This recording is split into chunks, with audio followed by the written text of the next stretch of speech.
sophomores, you get the good with the bad, and we saw it last week with missed tackles, miscommunication. Yeah, that's the thing with young players, Keith.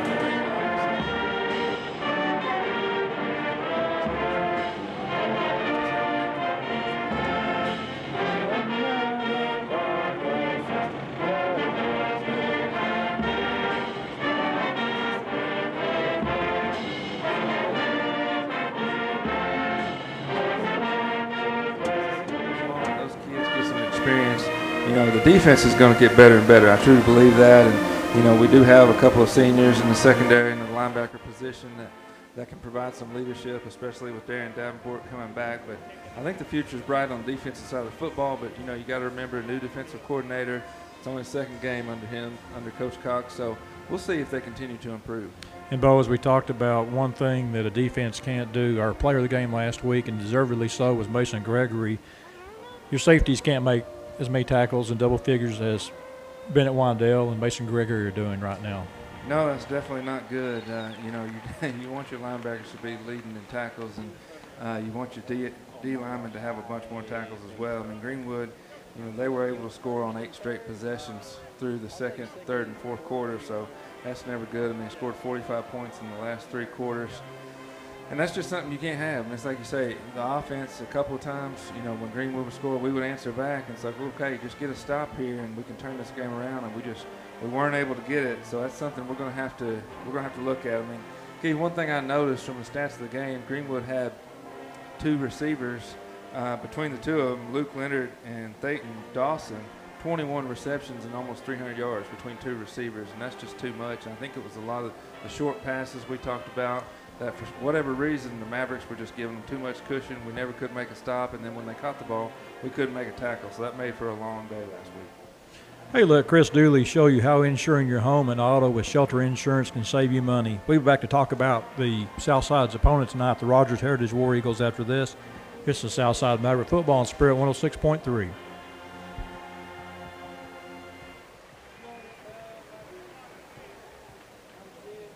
Clay, did we miss it last time? What happened at the start there, Clay?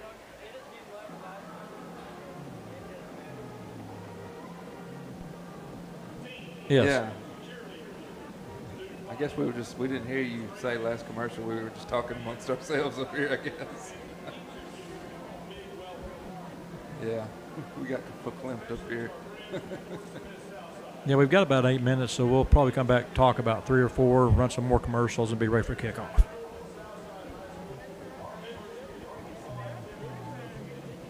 Yeah, that'd be fine. Just tell us when the last one comes up and we'll be ready. We'll do better. We'll pay attention this time, Clay, we promise. I don't think we had that, the thing up there they always give us to, come back to the football game. We didn't hear the intro. It was like silence. We didn't hear the. Yeah. Oh.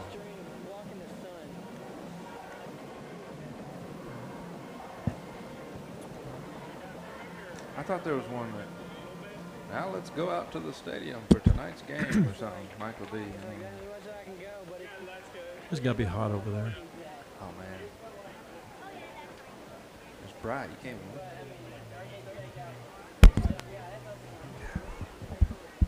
All right, how about that? Testing 1, 2, 3, 1, 2, 3, 4. Coming on up a little bit more, 1, 2, 3, 4. Hello, hello. Testing 1, 2, 3, 4, 5. What about that, Clay?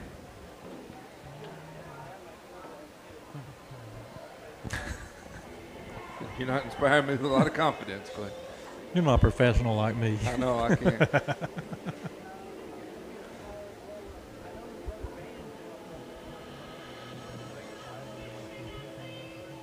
Yeah.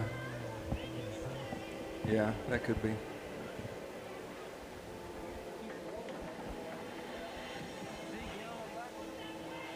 Clay, I've got a face for radio and a voice for TV and bedtime stories, I guess.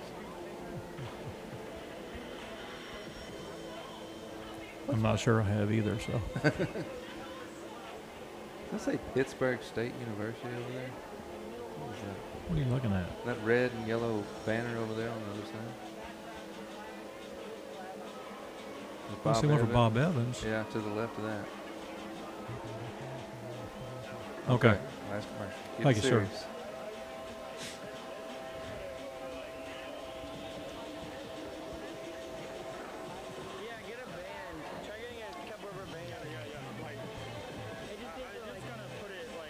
Oh, we're good.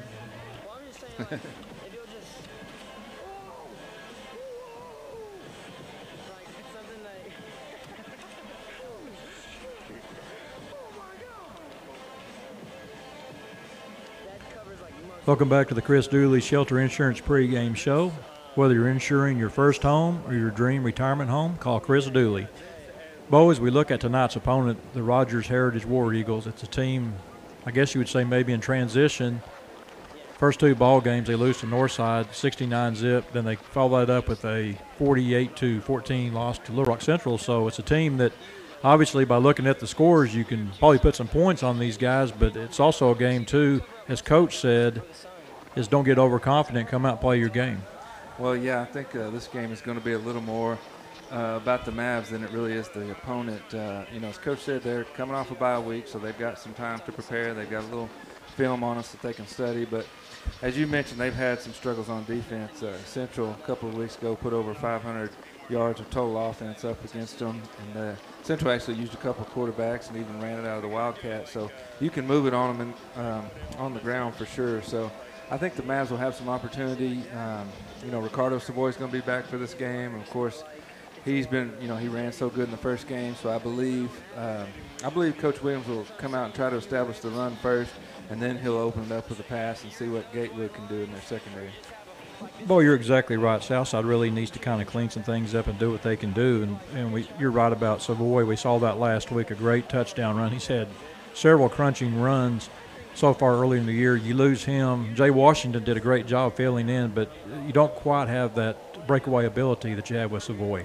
Yeah, there's a lot of difference between a sophomore and a senior. Even as talented as Washington is, I think there's just something comes with that 2 years of being in the weight room, being in the program, and just putting some meat on your bones and learning how to hit the hole hard. And, I think Washington's going to develop that, but he's not there yet. And Ricardo Savoy, when he hits the hole, the defenders go backwards. And we saw that a lot in week one. And just, with the injuries and illnesses he was struggling with last week, it just wasn't there. So hopefully he'll be back to full strength this week against Heritage. Well, it's about time for some football. We'll be back with tonight's kickoff after this. Just the Southside Maverick football on Spirit 106.3.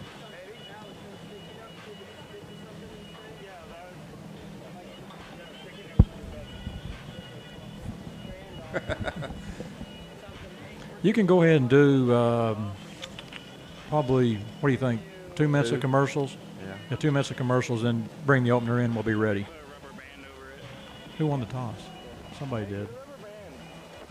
I think we did. I bet we take the ball. Yeah, we should.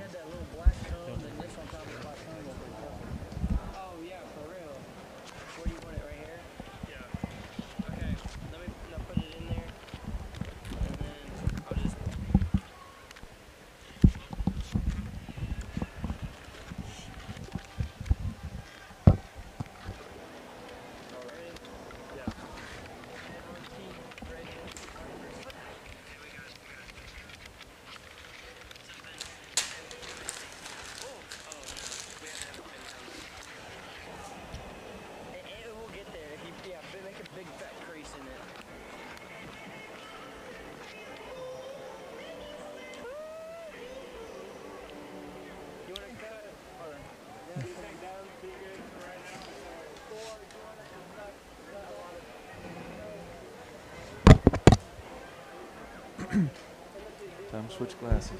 Put your Game time. Long range peepers on.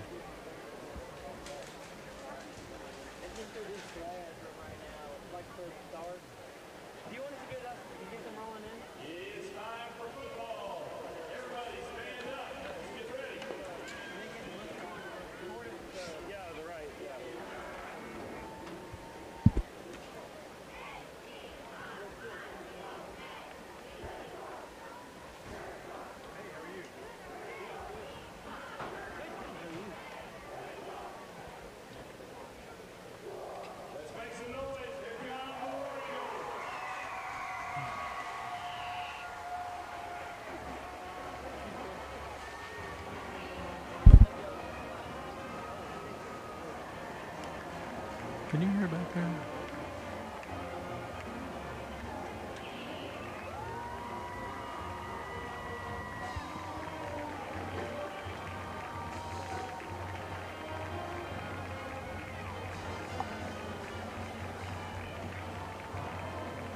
Clay, we can barely hear the commercials.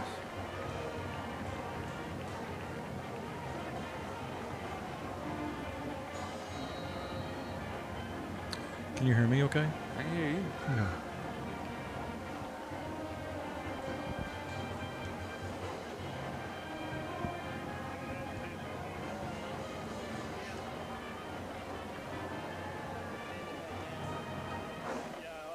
We're good for right now. Like, as long as I keep it angled, we should be able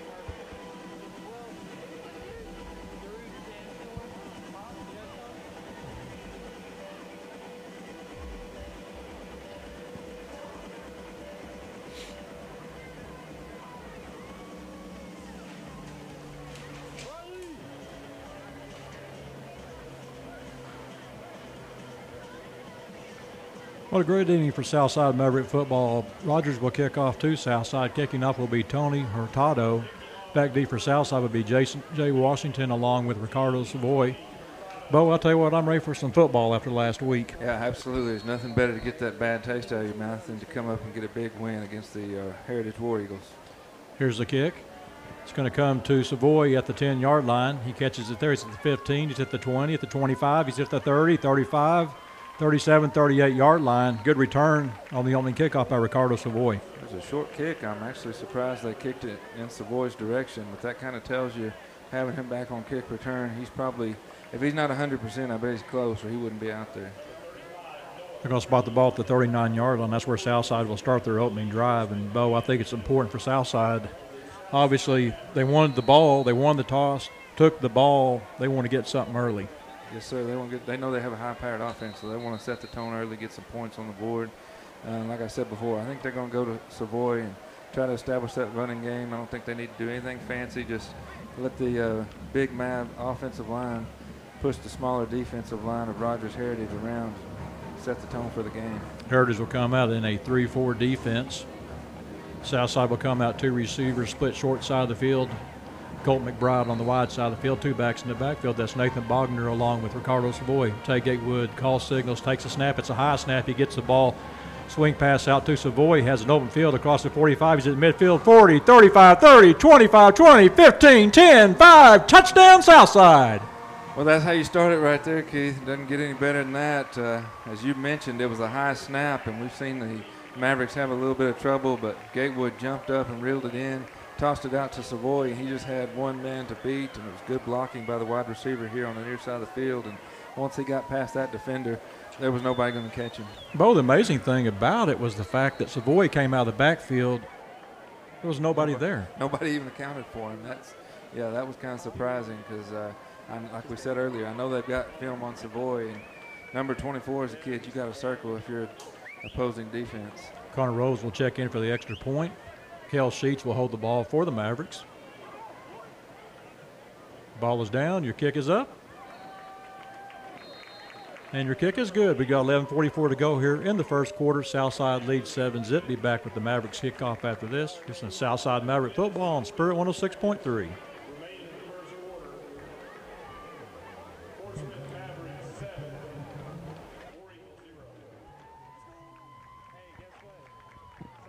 Come on, man. It was a touchdown call.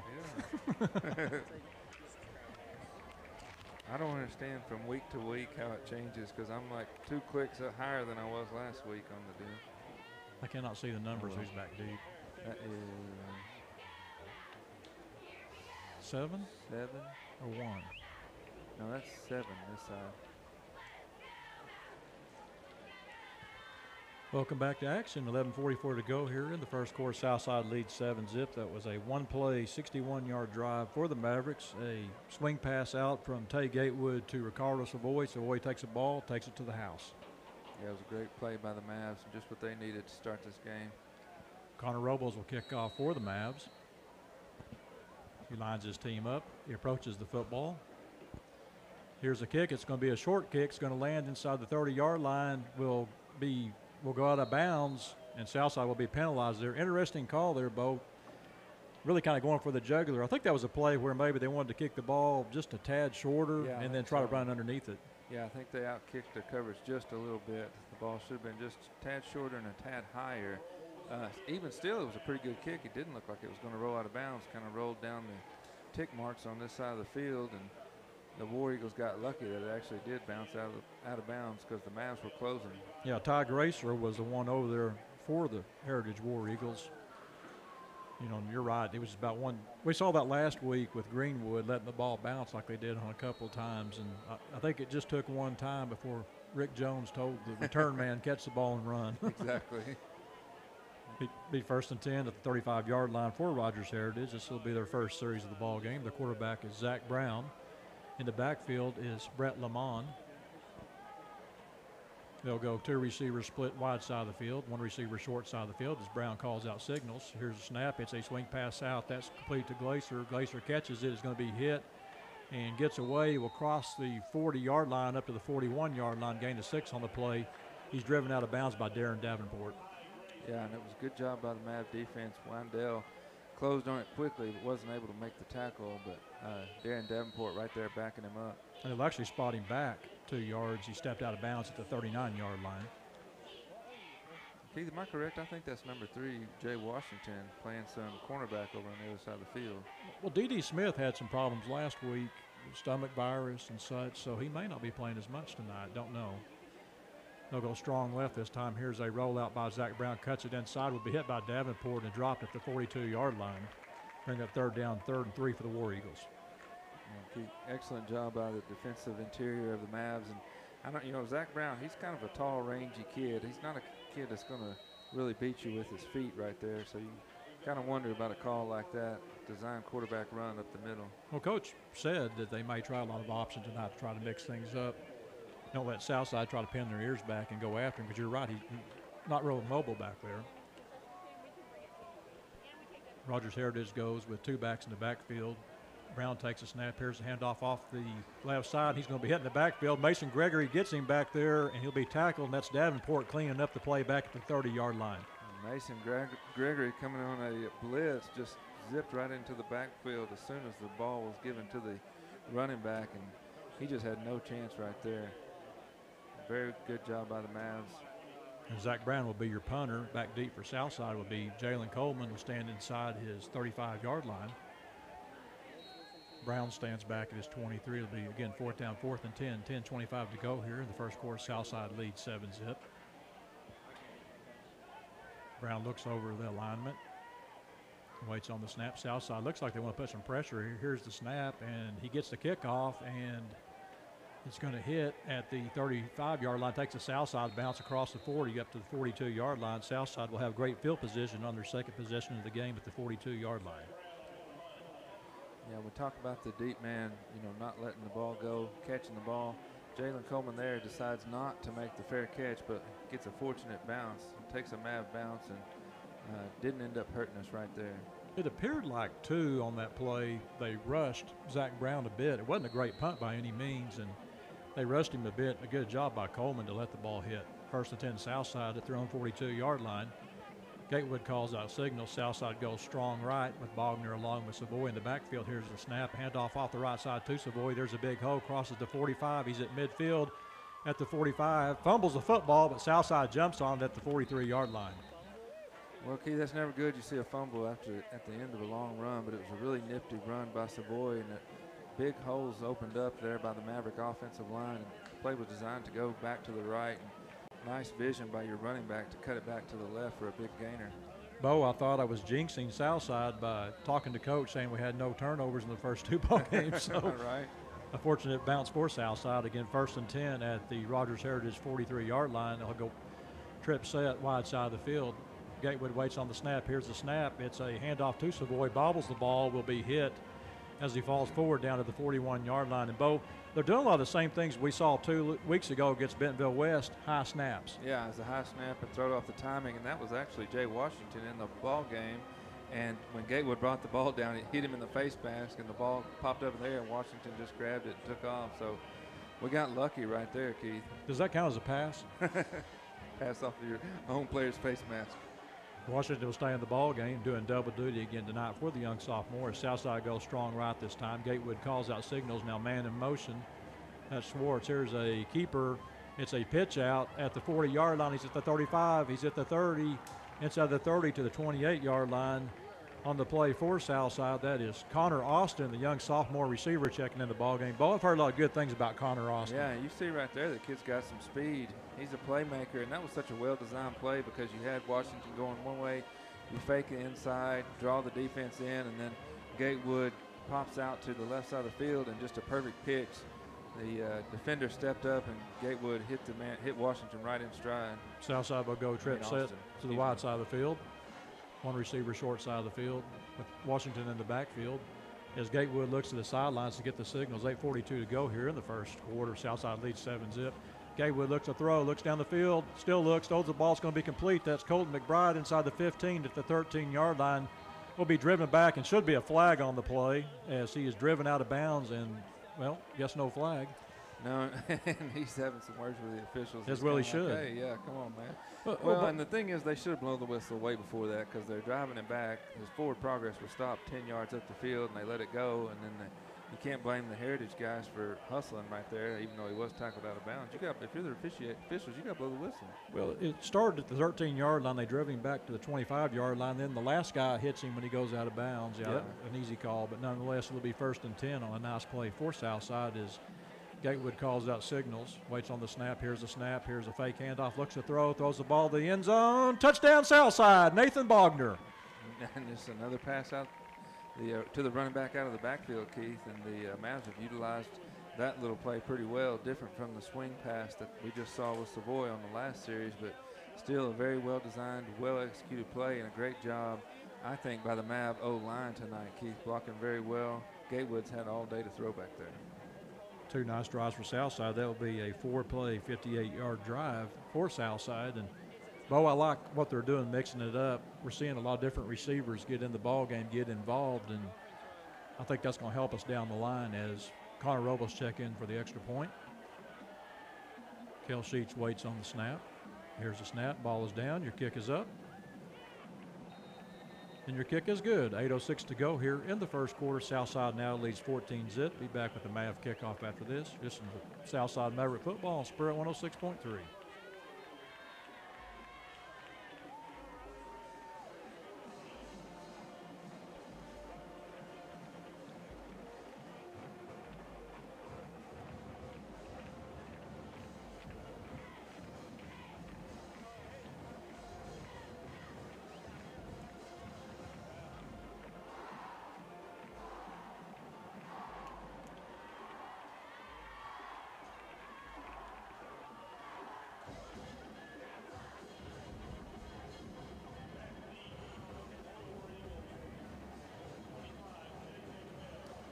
Welcome back, Bo. You couldn't ask for a better start if you're a Maverick fan.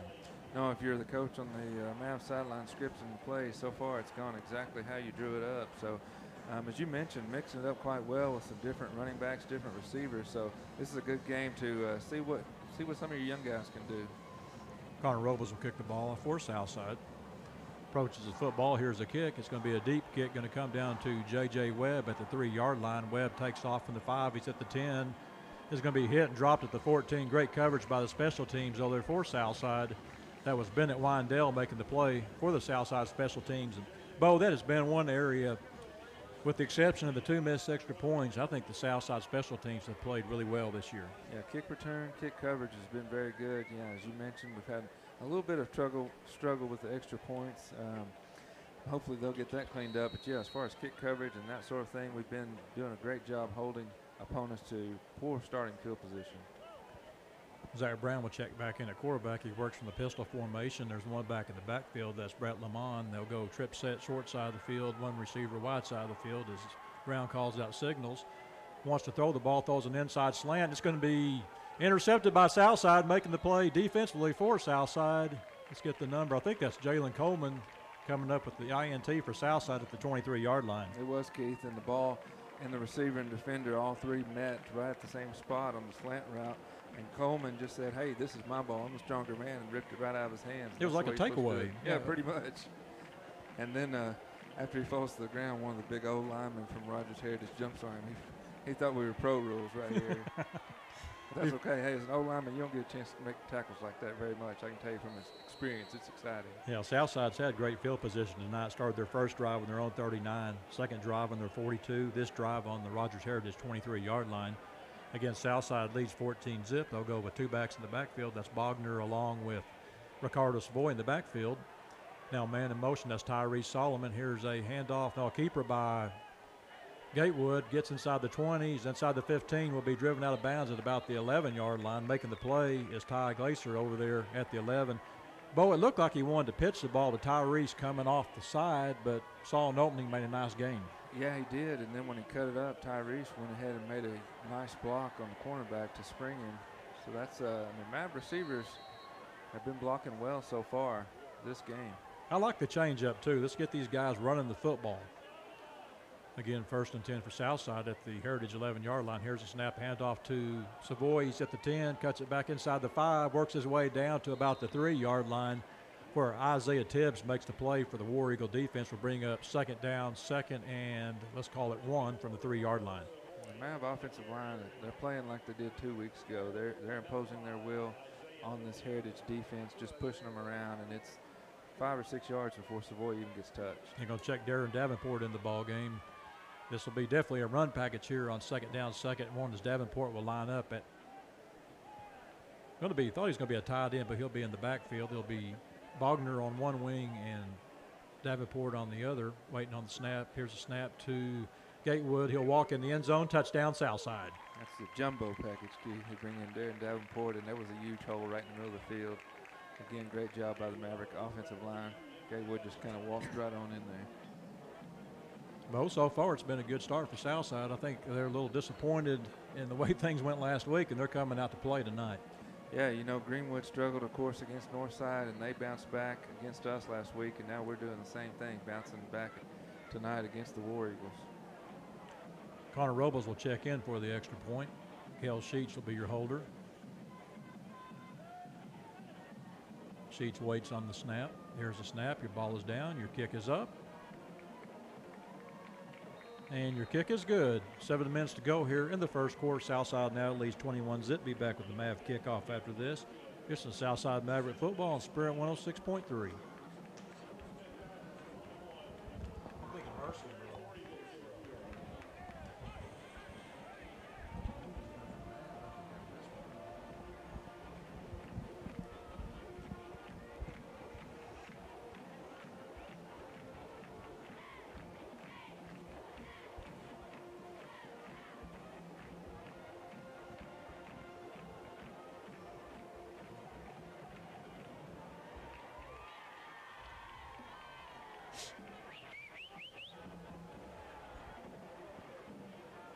Welcome back. That was a 3-play, 23-yard drive for Southside following the Jalen Coleman interception. A 3-yard touchdown run by Tay Gatewood. Southside leads 21-zip as Connor Robles will kick off for the Mavericks. Robles approaches the football. Here's his kick. It's going to be a line drive kick that's going to go into the end zone, will be a touchback. Heritage will start this drive here at their 20-yard line. Bo, that's been a theme too. We talked about great field position for the Mavs the first 3 possessions. Rogers Heritage had a good start.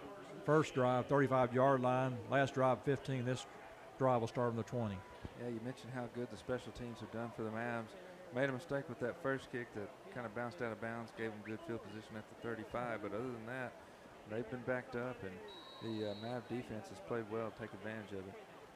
And both, there's not really been any resistance on the offense against Southside. And what's been impressive has been the fact they've been using very.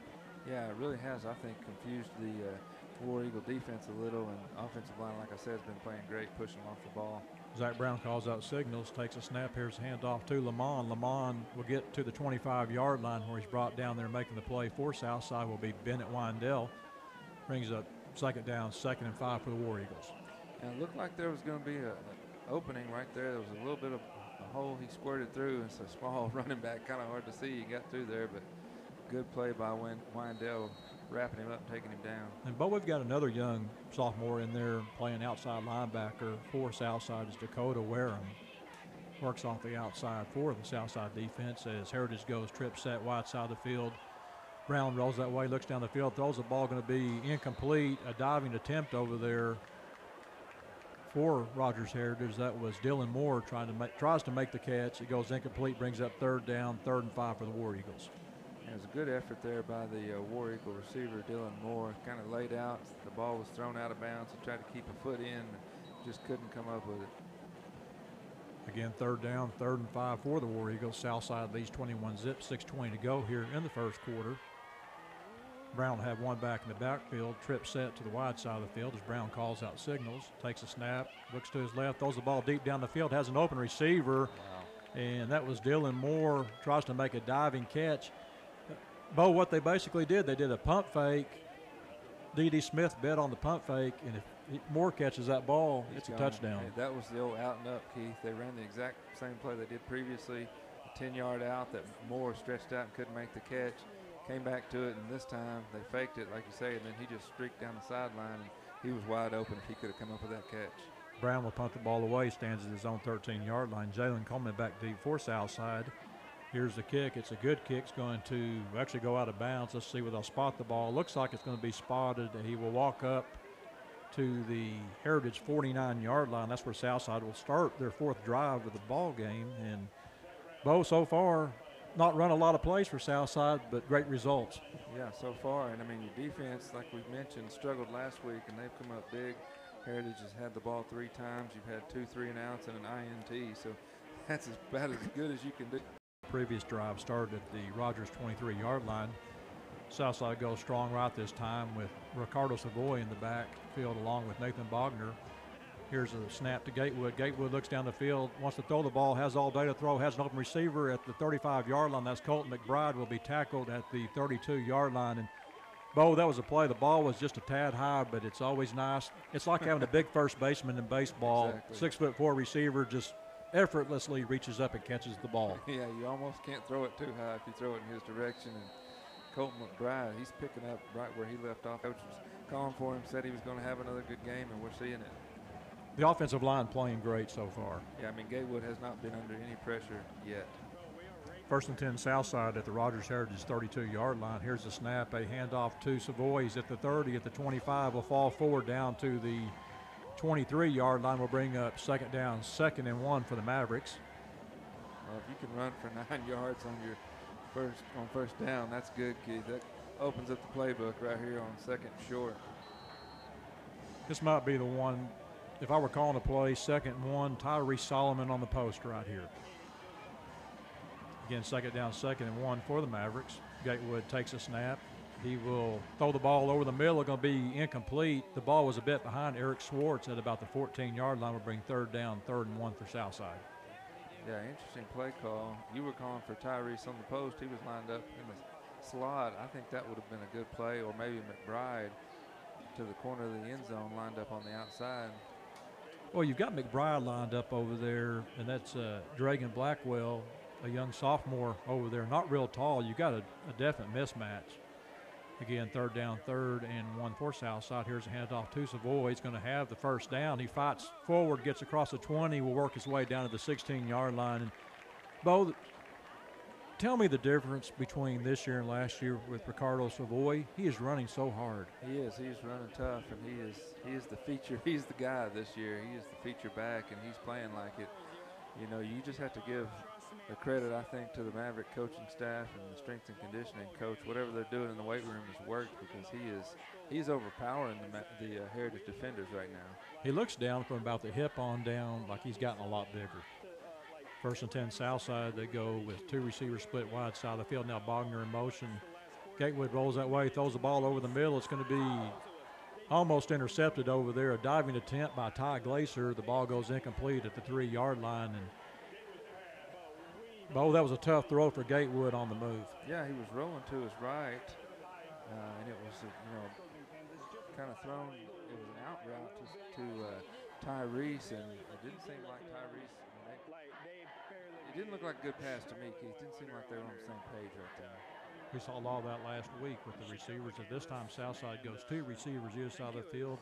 Stacked formation on the wide side of the field with Solomon along with McBride. Here's a quick pass to Solomon. He's at the 15.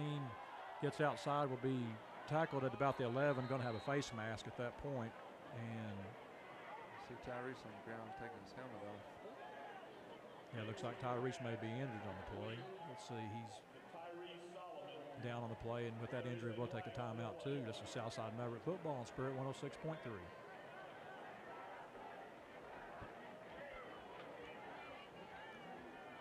Do a minute.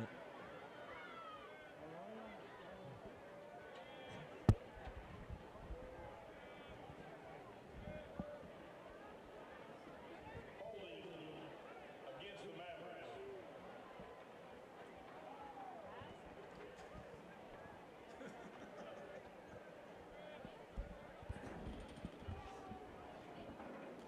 Hey, Clay, you can go ahead and maybe do another. They're talking to him right now, so well, go ahead and bring it back after the 2.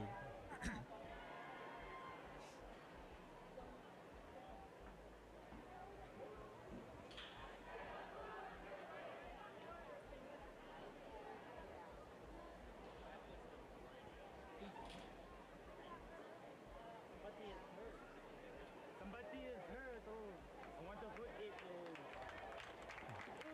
Yay! Gotta put down. Well, Mr. Bowe, obviously we're seeing a different game than the officials are seeing. We thought it was going to be looked like a flagrant face mask on the sideline, and they're going to call a hold on Southside, which will bring the ball back to the 21-yard line. Good to see Solomon up over there. Hope he's okay. Yeah, that's scary if you're a Mavs fan, especially with his partner in crime, Jordan Jackson, already out of the game. I mean, we've already talked about how the Mavs are working in a lot of different receivers, and that's good to see. But you don't want to see your big play guy, Tyrese Solomon, go down, especially if you've already got one of your big play guys out of the game already. Well, the Southside coaches actually had a little talk with the officials coming over there. I think they couldn't believe the actual call that was made on there, but nonetheless, it'll be second down, second and 15 for the Mavs at the Heritage 21-yard line. 4:51 to go here in the first quarter. Southside leads 21-zip.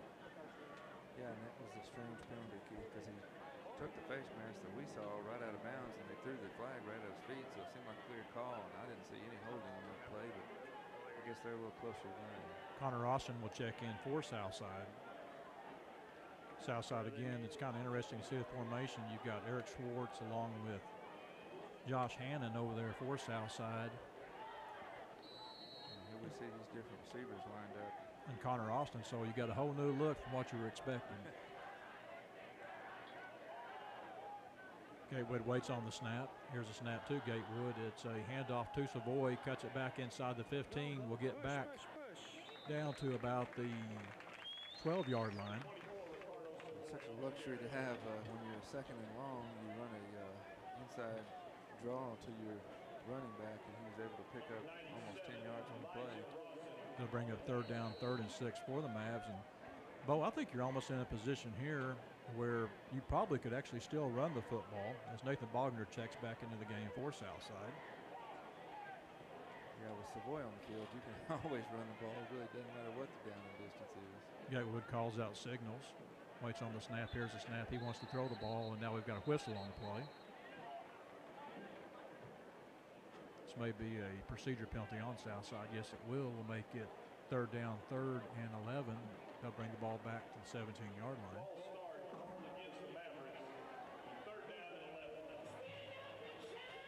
Bo, they're making it a little bit tougher this drive with the penalties. Well, and as we mentioned earlier, that we thought this game would be more about what the Mavs do than really what the opponent does. And right now we're kind of shooting ourselves in the foot here.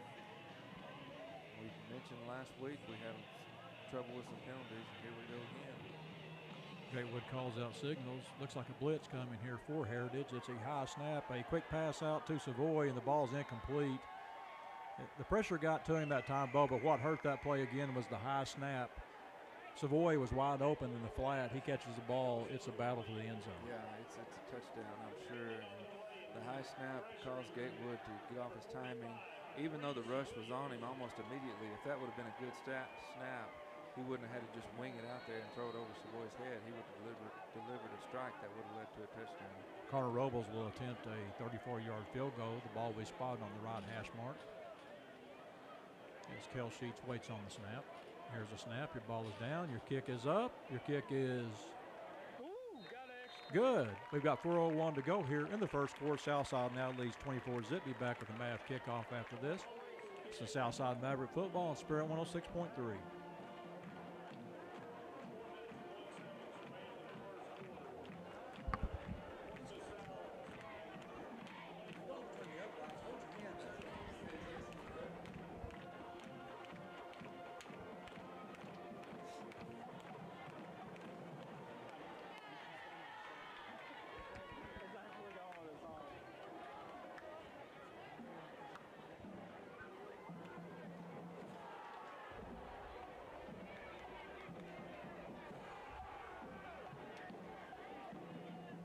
Welcome back. That was a 7-play drive for the Mavericks, starting at the Rogers Heritage 49-yard line, culminating with a 34-yard field goal by Connor Robles. But, Bo, it was a series where I think we get in the end zone again, minus the penalties.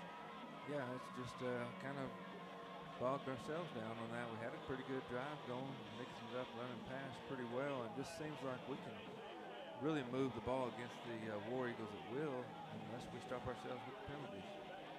Again, Connor Robles will kick off again for Southside. This will be his 4th kick of the first quarter. Southside, the man short over there checking on is Cole Austin. Sophomore. Yeah, I like that. We had a lot of sophomores play for Southside. Again, Robles will kick off. Back deep will be J.J. Webb. Stands back his own 7-yard line. Here's a kick, another short kick, going to be fielded at the 26-yard line. He's going to fall down with the football at that point. Well, they had an opportunity right there. It was the same short kick that we tried earlier that went out of bounds. It was a little better executed by the Mavericks this time. The up guy for the War Eagles went over there and caught it. And he had some real estate to run, but then he just slipped and fell down. Southside had a linebacker a couple of years ago, Cy Kellenick, that they would run that play, and he would actually get down there and run under the football before it was even caught. It's nice to have some speed like that. That's what you call a headhunter. You get down the field and make a play. This will be the 4th drive for Rogers Heritage. They've been 3 and out so far, still looking for their first down as Zach Brown takes a snap, hands it off his running backs. Les Lamont will get up to the 25-yard line where he's going to be brought down, making the play for the Southside defense is another sophomore, Bo. That's Dakota Wareham. Makes the play for Southside. Bring up 2nd down, 2nd and 7 for the War Eagles. The Southside defensive line's playing fired up, too. I don't think the War Eagles are going to be able to run on the interior of the D-line. This time, Heritage comes up, no backs in the backfield. They go trip set to the right of Brown. 2 receivers on the short side of the field as Brown takes a snap and wants to throw the football. Here comes the pressure. Throws the ball over the middle complete at the 39-yard line, where making the play for Southside is Mason Gregory along with Jalen Coleman. And, Bo, that was just a nice pitch and catch right there that Brown had right there. And basically all the receiver did is run into a soft spot in the zone. Yeah, it was just a little curl route. He found an open spot right there at the zone. Mavs had the blitz dialed up. Jack Hannon almost got to the quarterback, but the War Eagle offensive line was able to give Zach Brown just enough time to make that throw. 1st and 10 for Rogers Heritage at the 39-yard line. Here's another quick pass, almost intercepted by Jalen Coleman. A quick pass that went off the receiver's hands at about the 44-yard line will bring up 2nd down, 2nd and 10 for the War Eagles. Coleman almost had his 2nd INT of the game, and he would have had some room to run if he'd have caught that one. And Zach Brown, he threw a couple weeks ago against Central, so he has been a little interception prone. I believe the Mavs will have an opportunity to jump on another one before this game's over. Again, Heritage goes 5 receiver set, 3 receivers split wide side of the field. Here's a snap. Brown wants to throw, throws the ball. It's going to be incomplete over there. Good coverage. That was Bennett Windell. Intended receiver was Nathan Hodges. We'll bring up 3rd down, 3rd and 10 as the ball's a bit overthrown. And both had good coverage that time. Yeah, they really did. Credit to Mavs secondary. They looked like they were kind of expecting that. There's no place for Brown to go with the football. And now we're bringing up a big 3rd and 10, Keith. And this problem we had last week, one of the issues we were talking about, along with the penalties, was not being able to get off the field on 3rd down. So we'll see what the Mavs can do right here. Again, it'll be 3rd down. We're 2.5 minutes still left in the first quarter. Southside leads 24-zip. Keep up, otherwise we lose. Rogers Heritage will go with trip set to the wide side of the field. Now they'll bring a man in motion. That's Carson Blockberger will line up on the short side, and Rogers Heritage will take a timeout. With that timeout, we'll take 1-2. This is Southside Maverick football on Spirit 106.3. That guy just ran for nothing.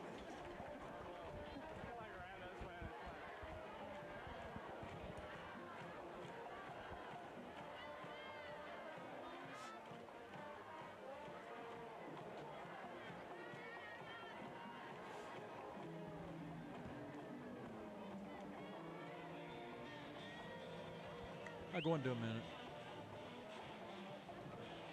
How are my levels, Clay? Good night.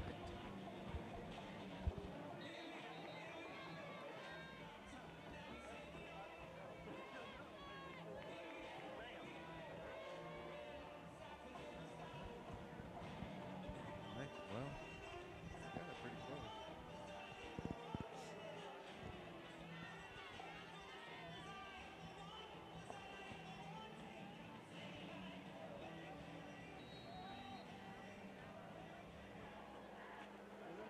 Nah, I don't want to.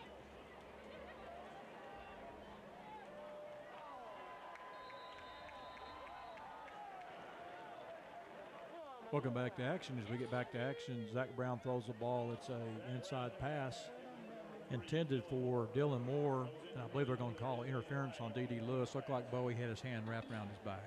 Yeah, I think D.D. got there just a second too quick, and I think I might have jinxed him. I just said that getting off the field on third down and penalties is what hurt us last week, and then we let him stay on the field with the penalty. Well, Bo, the disappointing thing about that was the fact if he lets him catch the football, of course, you don't think like that. I mean, you see the play, and he's not going to have the first down anyway, but nonetheless, they'll spot the ball 10 yards up the field, which I think, according to this, is still about half a yard short of the first down. I believe you're right, Keith. Which makes no sense because it was 3rd and 10. You got me. Yeah, I guess so. Okay. Be 3rd down, third about half a yard as Brown calls out signals. I'd be questioning that if I was Coach Travis. And that's what he's going to do is try to find out why it's not a first down. And can't say that I blame him here because it should be a first down. Yeah, I mean, the previous two passes were incomplete, so you know it's 3rd and 10. But they don't have to go deep into the rule book to explain this one, I think. This is why I wish right now we had someone down there with a mic. I'd like to hear the explanation on this. Yeah, absolutely. This is a strange one. We got 2 minutes, 40 seconds. But we'll go ahead and keep it right here. Again, 2:48 to go here. In a very long first quarter, Southside leads 24-zip. Rogers Heritage with their best drive of the night so far will have 3rd down, 3rd, and let's call it, what do you say, half a yard? Yeah, maybe a football's length there. And this is where, you want the first down, of course, if you're the War Eagles, but it almost can be an advantage if you're 3rd and short because they're in 4-down territory, I would think. So it kind of opens up the playbook. They could do something big right here if they want. Well, J.J. Webb will be in the backfield with Zach Brown. Southside will crowd the line of scrimmage. Brown calls out signals, takes a snap, hands the ball off to Webb. He's got the first down across the 45 down to the Southside 41-yard line and hit that hole quick before Darren Davenport gets there to make the play for the Southside defense. Webb's a sneaky little back there. He's nifty. He squirted right through that hole, and he needed about half a yard and ended up getting 5.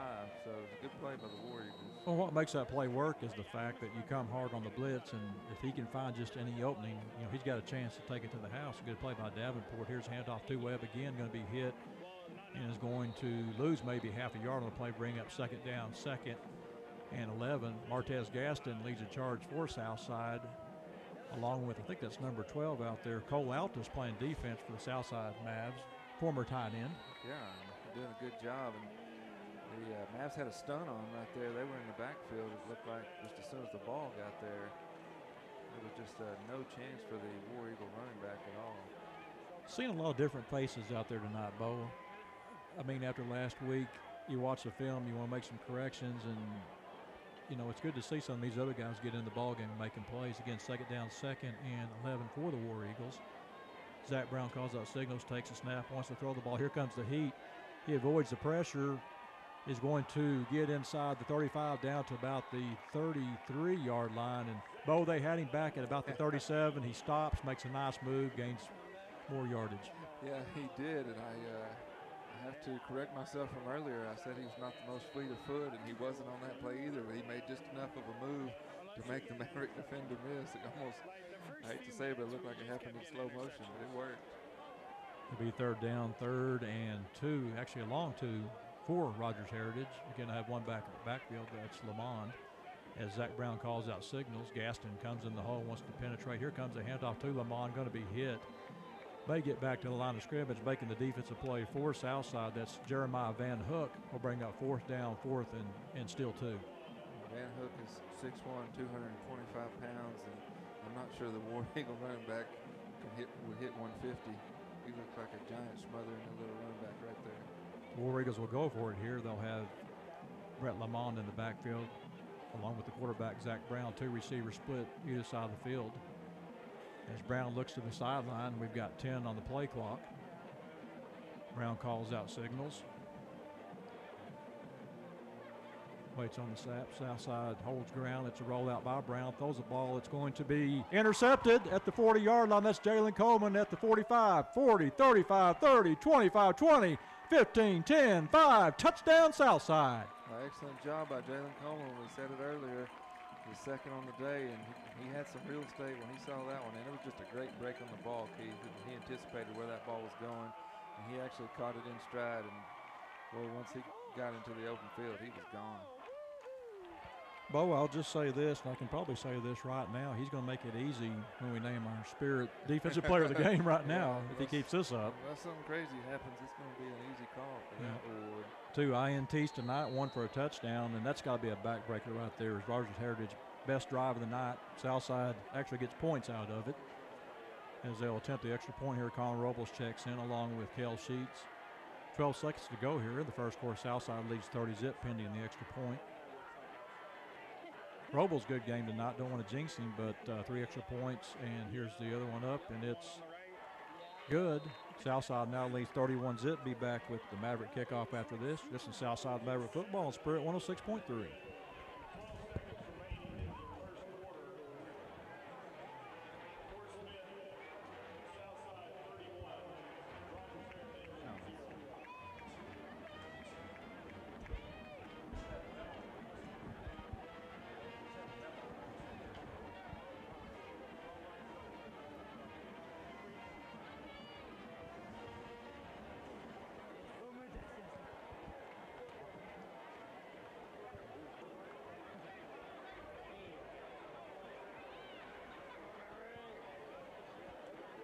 Welcome back. That was a 72-yard interception return by Jalen Coleman, increasing the Southside lead to 31-zip. Southside will kick off to Rogers Heritage.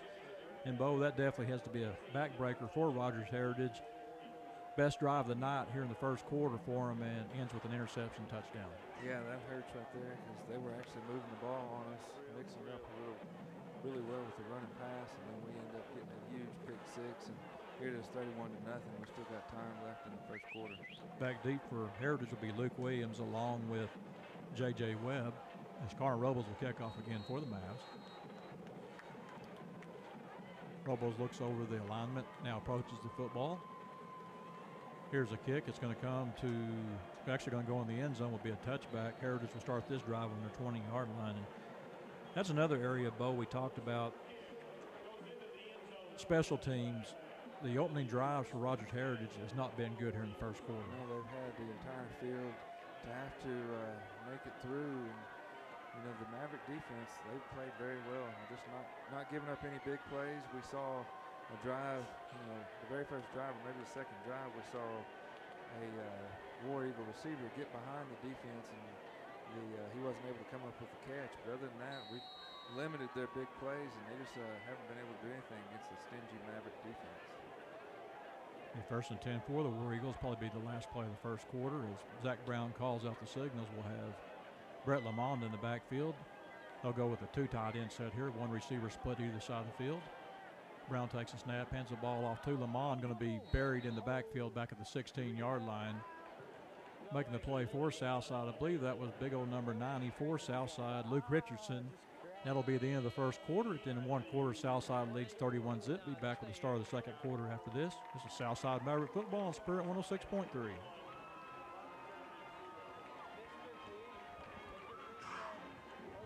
Run a minute. We're going to be in the mercy rule here pretty soon, so we may have to burn quite a bit at halftime.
Welcome back. As we start the second quarter, it'll be second down, second and 13 for Rogers Heritage at their own 17-yard line. Here's a snap to Brown. It's a quick slant pass complete at the 20, and a nice tackle over there making the play is Darren Davenport on the catch for the War Eagles as Nathan Hodges will bring up third down, 3rd and 9. Yeah, Keith, and you're just not going to get away from Darren Davenport.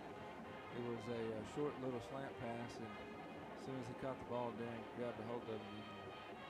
The receiver had no chance to make a play.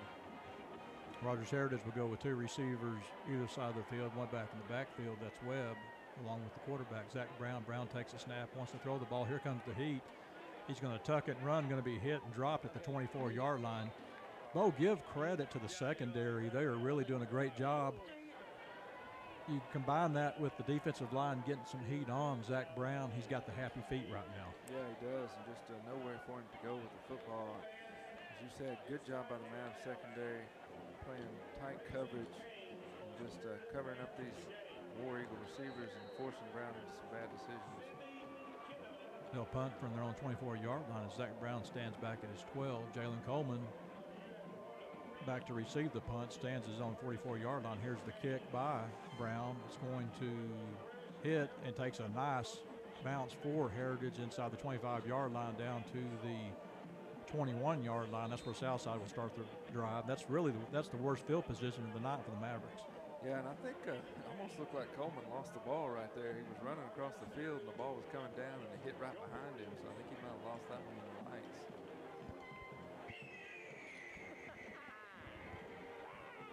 I think I just heard an eagle. You heard the screech right there, didn't you? The War Eagle screech. Not been able to do that too much tonight so far as Southside leads 31-zip, 10:41 to go here in the second quarter. State Gatewood leads his team onto the field. Trying to see the receiver over there off the corner. That's not Solomon back in the game, is it? I don't think it is. Here's a snap to Gatewood. Here's a handoff to Jay Washington. Will get across up to about the 25-yard line. Gain of 4 on the play brings up second down, 2nd and 6 for the Mavericks. Once again, we have that high snap. I mean, that's something that they're really going to have to work on, because we've seen that here we are in the third game and they've not been able to get that corrected. That's something that's probably not going to hurt us too much this game, but going through conference, I mean, little mistakes like that can make the difference in winning or losing. Bring up second down, 2nd and 7 for the Mavs. Again, Washington in the backfield. Here's a snap to Gatewood. Looks to his left, still looks, wants to throw. Now he's going to keep the ball. It's going to be hit and dropped at the 25-yard line. Good coverage over there by the Heritage secondary. Will bring up third down, 3rd and 6 for the Mavericks. Yeah, good job by Gatewood making a smart play, tucking and running. Not really any way to make anything happen, but you don't avoid a bad play like that. Southside will go with 4 wide receivers in the ball game now as Josh Hannon checks in for Nathan Bogner. They'll have Swartz and Hannon line up just to the left of Gatewood. Colton McBride on the outside along with Connor Austin. Here's a snap to Gatewood, and it's going to be a flag as Gatewood called the signal, and everybody moved except the center. Yeah, there's one person that's got to do his job right there. You had 10 guys moving, and the guy who's supposed to snap the ball is just kind of sitting there. So going to lose 5 on that one.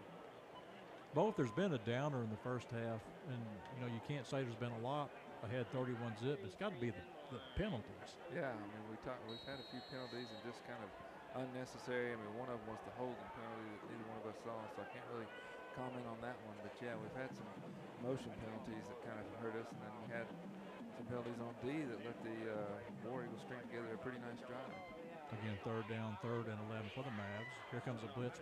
Going to be a swing pass out complete to Washington. It's red right there. Nice defensive play over there by Rogers Heritage. Getting off the bottom of the pile will be Luke Williams. They'll bring up 4th down at the 17-yard line. Southside will have their first punt of the night.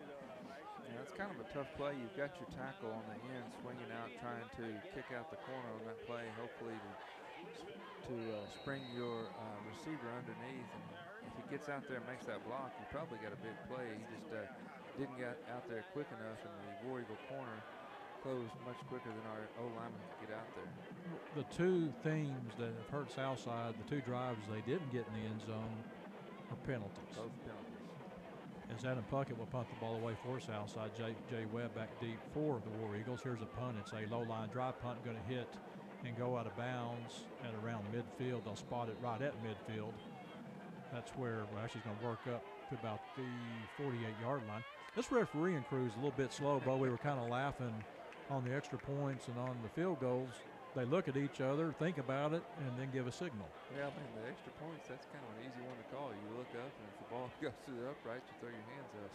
But there's no one out there in the zebra stripes is in a hurry. They've got nowhere else to be on this Friday night. It's nice weather. They're enjoying themselves. They're taking their time. Be 1st and 10 at the Southside 48-yard line for Rogers Heritage. Again, he'll go 2 receivers either side of the field, one back in the backfield. That's Webb along with the quarterback, Zach Brown. Here's a keeper by Brown off the left side. He's at the 45, falls forward down to about the 40-yard line. Making the play for the Southside defense is Landon Chafee. He'll bring up 2nd down, 2nd, and let's call it 2 for the War Eagles. Mavs had an opportunity there to stop Brown for a big loss, and Brown did the old fake, like I'm going to fake and throw the ball and then tuck and run, and made a Maverick miss, was able to make a pretty nice run out of it. That's been the big play so far for Rogers Heritage, has been the running ability of Zach Brown. 2nd down, 2nd and 2. Brown wants to throw the ball. Here comes the heat. He's going to escape the heat. Now he's going to be tackled. And let's see where the spot's going to be as making the play again. That's Luke Richardson making the play for the Southside defense. They're going to spot him close to the 1st down. And, Bo, they had him back about 1.5 yards, but what happened was Brown actually landed on top of Richardson, got thrown over to the 1st down. That's good. You gain an extra 2 yards by rolling over on top of the defender. So. But Luke Richardson, he's having a pretty nice game as well so far. We've seen him yes, in he on a is. couple stops. I still want an explanation on that pass interference penalty that was 10 yards and they had 3rd and 10 and still didn't have the 1st down. Never seen that. I never thought of it that way. I know, right?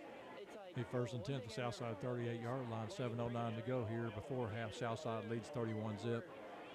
Brown will call out signals, has one back to his right. That's Brett Lamont. it's just like mind tricks. Like, whoa, that's Here's a already snap, a roll to his right by Brown, throws the ball, and it's going to be intercepted again. That's Jalen Coleman. He's at the 45, 40, 35, 30, 25, 20, 15, 10, 5. Touchdown, Southside. Wow, Jalen Coleman, he is a ball hawk tonight. 3 INTs and 2 of them pick sixes, taking it to the house.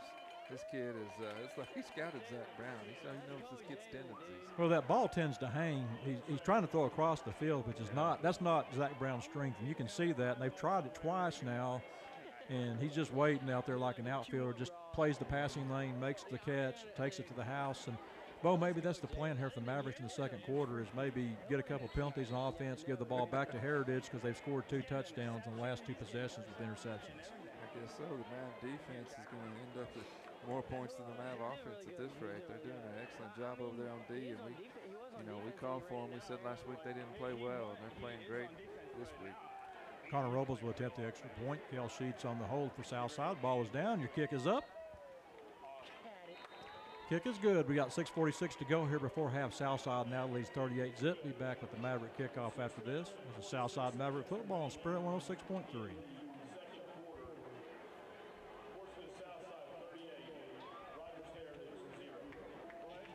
good. All right.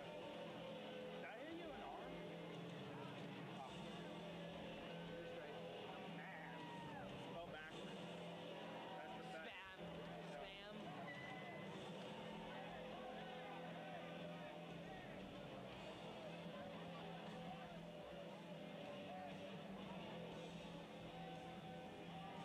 I think it needs to like spread out instead of like.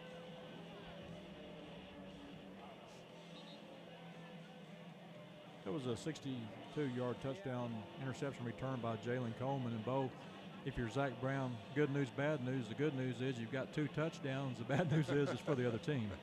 Yeah, there's not a lot of good news there. And the unfortunate thing for Zach Brown is he's going to have to throw the ball a lot more as the game progresses, as the War Eagles are down 38-0. If they're going to have any chance of getting back in this, he's going to have to air it out. So the Maverick secondary, D.D. Smith and Windell, they may want to get in on some of this action as well. Coleman's having all the fun. Connor Rose will kick off to J.J. Webb along with Luke Williams. Here's the kick. It's going to go to Williams. Actually, he lets the ball roll at the 2-yard line, goes in the end zone. We saw that last week, as we mentioned earlier, with Greenwood, and that ball just kind of hung out there, and I'm thinking, you can't get much worse, can it? Yeah, it can. You almost don't blame him because you expect a kickoff that hits at the 3-yard line to just kind of roll into the end zone, and that one stopped. I mean, it just hit the ground and rolled sideways parallel to the end zone. So the War Eagles got lucky again on that kickoff. 6:46 to go here before half. Southside leads 38-zip. Really good game, both the offense and defense so far tonight for the Mavs. As Heritage comes out with 2 receivers either side of the field, one back in the backfield. Here's a snap. Here's a handoff to Lamond in the backfield. It's going to be hit at the line of scrimmage. Goes forward maybe for about a yard. Will be driven back by Darren Davenport, along with, I believe that's big old number 96, Travis Chafee, making the play for the Southside defense. Will bring up second down, 2nd and 9. Good game tonight by your D-line. Travis Chafee, Luke Richardson, Jeremiah Van Hook playing solid. They are playing solid. They're stopping the run, and they're getting into the backfield, too. It seems like Coach Cox has had a lot of stunts dialed up. They're getting into the backfield almost as quickly as the ball does. Brings up second down, 2nd and 8 for the War Eagles. Again, they go 2 receivers here inside the field. He fumbles the snap. That's Brown. Brown's going to tuck it and run. Is going to get a first down across the 30-yard line, and he will bounce down at about the 36-yard line where he's brought down over there. That's Jeremiah Van Hook making the play for the Southside defense. That's been the best play tonight, is Zach Brown tucking and running. Yeah, it really has. And we just called out that D-line, and that turned into a big play, but it could have been really bad for the War Eagles. Sean Rogers, I mean, he just bull rushed the center right back into Brown's face, forcing him to tuck and run. So, once again, this D-line for the Mavs is playing great. 1st and 10 for the War Eagles at their own 36-yard line. One back in the backfield. Here's a snap. Here's a handoff to the back. Lamond gets outside at the 45. He's at midfield at the 45, 40, 35, 30. Inside the 25 will be driven out of bounds by Mason Gregory. And, Bo, they had a chance to get him back at about 6 or 7 yards, missed the tackle. Yeah, a couple of chances, actually. Missed tackles right there, Keith, and something that's plagued us. We did last week and haven't seen much of it so far this game, but you see what happens. You miss one tackle, and the other team's off to the races. So good job by Mason Gregory staying with it and tracking him down from the other side of the field. I'm glad that wasn't J.J. Webb on the handoff. With his speed, I think he takes it to the house. Yeah, you're probably right. The 1st and 10, the Southside 20-yard line. Southside again goes with 3 down linemen as Brown calls out signals. Has one back in the backfield. That's Webb. 2 receivers split either side of the field as Zach Brown waits on the snap. Here's a man in motion. That's Ty Glacier. Fakes it to Glacier. Now he's going to try to keep it. Throws the ball outside, intended for Webb. The ball goes incomplete. And, Bo, that was a very well-designed. I won't say it's a good design play. They tried to get the ball out to Webb, but you actually had Glacier in that area too, so you could see where the ball was going. If he gets something on it, they may get a completion, but interesting that you don't bring Glacier the other way to clear out. Yeah, you'd think your slot man would run a post there and clear out some room, but they had a man open. Again, second down, 2nd and 10. Here's the snap. Here's the handoff to Webb. He escapes the first guy, gets inside the 10. Well, inside the 15, down to the 12-yard line, where Landon Chafee makes the play for the Southside defense. Will bring up 3rd down. Actually, let's spot him back to the 13. Brings up 3rd down, 3rd and 3. 5:10 to go here before half. Southside leads 38-zip. Yeah, and the War Eagles putting together something as the second quarter wears on. They're putting together probably their best drive of the game. So let's see if the Mavs can stiffen up here in the red zone. Again, 3rd down, 3rd and 3 for the War Eagles. They'll have Webb in the backfield, 2 receivers either side of the field. Here's a rollout by Zach Brown's going to get inside the 10. He's at the 5, touchdown. And that was that option play they ran earlier, and Zach Brown just keeps it, and he runs tough. Once again, a couple of Mavs bounced off of him, missed tackles, and he's able to just kind of lower his head and bowl his way into the end zone. Well, even at 38-6, Southside's done just enough to where you still got some work you see that they need to do. A few missed tackles that they're still making, but, you know, you got to be happy with it. Obviously, ahead 38-6, happy with the first half effort. As now we're going to have a timeout. With that timeout, we'll take one, too. This is Southside Maverick Football on Spirit 106.3.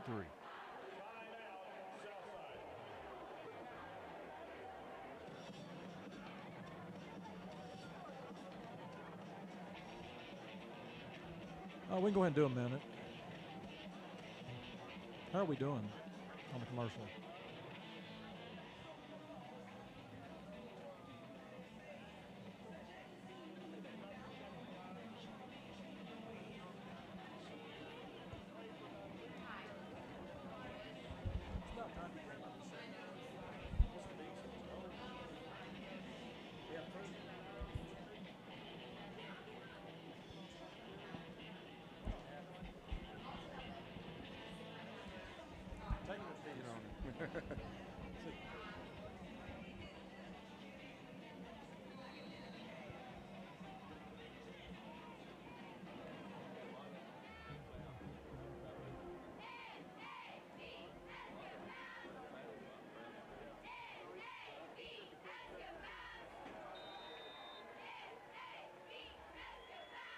Rogers Heritage lines up for the extra point. The ball is down. The kick is up. The kick is good. 4:41 to go here. Southside now leads 38-7. We'll go ahead and hold it here, Bo. It's a nice drive by Rogers Heritage after really having a tough first half. The 2 interceptions in the previous drives get their best drive of the night. Yeah, and it was really one long run play that kind of made that drive, and as a result of some missed tackles. But other than that, we've limited these Heritage War Eagles. We've limited their big plays, and that's something the Mavs have struggled with in the past, and I know that we've been working on. It's just limiting the big plays, and of course we had some penalties that hurt us too. But it's something we've got to get cleaned up. And, this right here is the last non-conference game. So if you got something you want to work on, now's the time, because it's not going to get any easier once we start 7A Central play next week. Tony Hurtado will kick off for the War Eagles. Back deep for Southside will be Jay Washington along with Ricardo Savoy. Hadn't seen a lot of Savoy here the last couple of series for Southside. Obviously getting a big lead like that, you probably will be careful how much he plays here the rest of the game. Yeah, no need really for him to play. So I know he wants to play probably, but you give him some rest, and hopefully he's 100% for next week.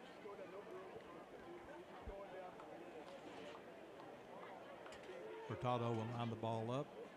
Looks his team over. Approaches the football, and here's your kick.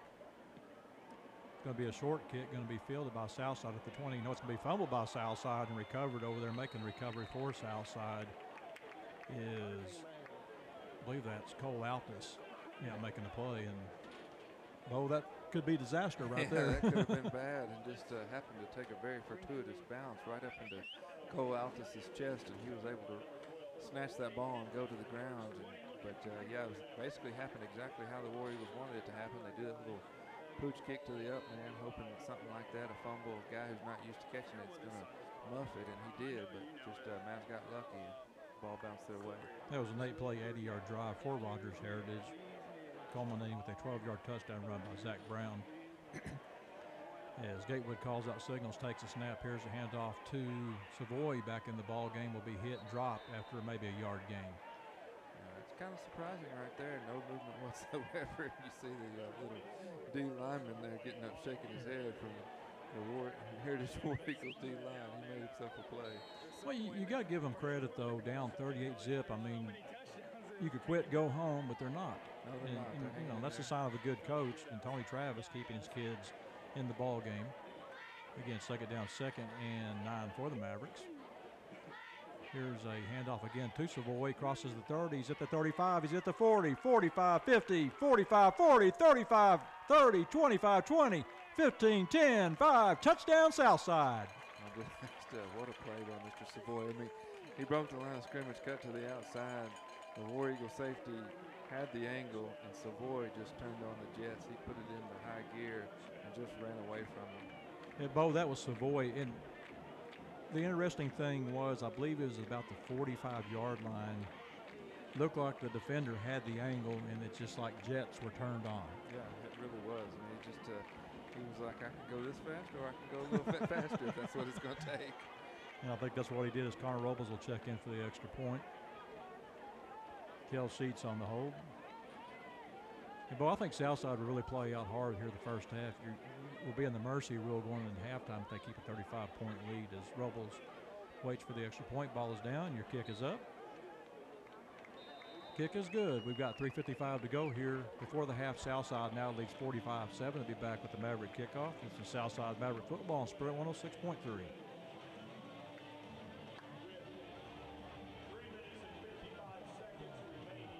Ouch.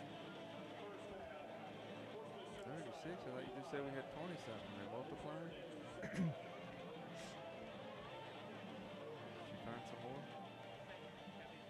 Okay, at the end of the half, we'll do 6. Then we'll do a break and do 6, and we'll do it like that. It's going to be hard in the second half.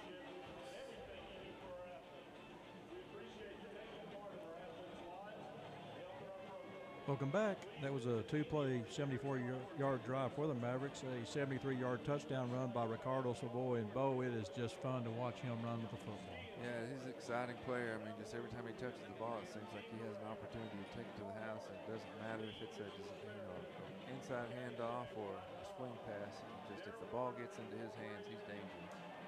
Robles will kick off again for Southside. Back deep will be Luke Williams along with J.J. Webb as Robles approaches the football.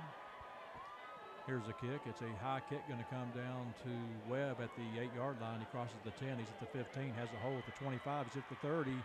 Will be tackled at about the 33-yard line. Making the play for Southside is Sam Sanders. It'll be first down. They'll spot the ball at the 34-yard line. And I'll tell you, Webb, he gets in the open field, you have to hold your breath. Yeah, he's dangerous as well. He's very fast. And he just kind of ran into the back of one of his blockers right there, and that could have been an even bigger play for the War Eagles. I'll start this drive on their 34-yard line. And, Bo, it's a game where Coach talked about it. You're playing a team that's down. I mean, you can't sugarcoat that by any means, and you got to come out and do what you got to do. And I'd say Southside's done that here in the first half. They had 45-7. Zach Brown calls out signals, has Webb in the backfield. Will throw an inside screen. It's going to be complete. Going to lose maybe 2 yards on the play. That was Carson Blockberger on the catch. He goes down to catch the ball. It's Landon Chafee right there to make the play for the Southside defense. Actually, will be a loss of 1, brings up second down, 2nd and 11. Yeah, Keith, that was a screen pass. It wasn't very well executed, but they were able actually a couple of weeks ago to run a couple of screen passes against Central for some good games. Well, they probably watched the film against West and Southside. They really kind of tore us up 2 weeks ago as Zach Brown calls out signals. We'll hand it off to Lamont. Lamont hits the hole and meets Mr. Davenport in the hole. Excuse me, that's Davenport on the play. We'll get back to the original line of scrimmage, brings up third down, 3rd and 10 for the War Eagles. Running Darren Davenport, you're not going to go forward any longer. That kid, he brings the lumber.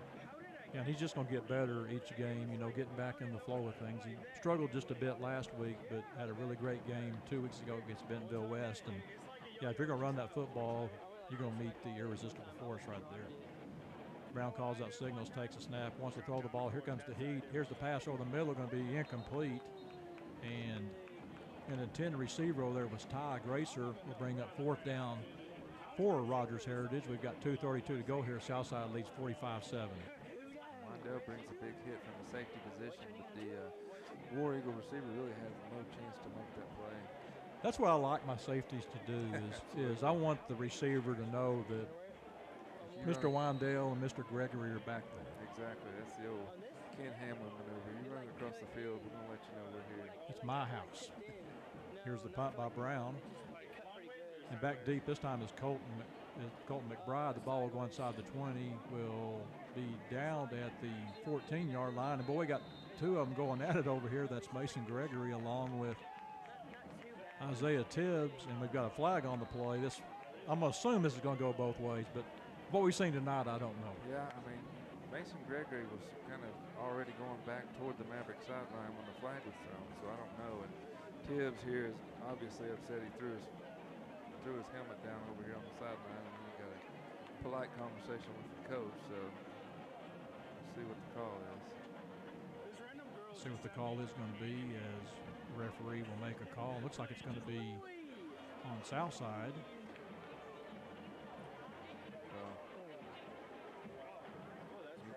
I'm at a loss, Keith. I don't know. Well, I saw hand fighting going on between two kids right there, so.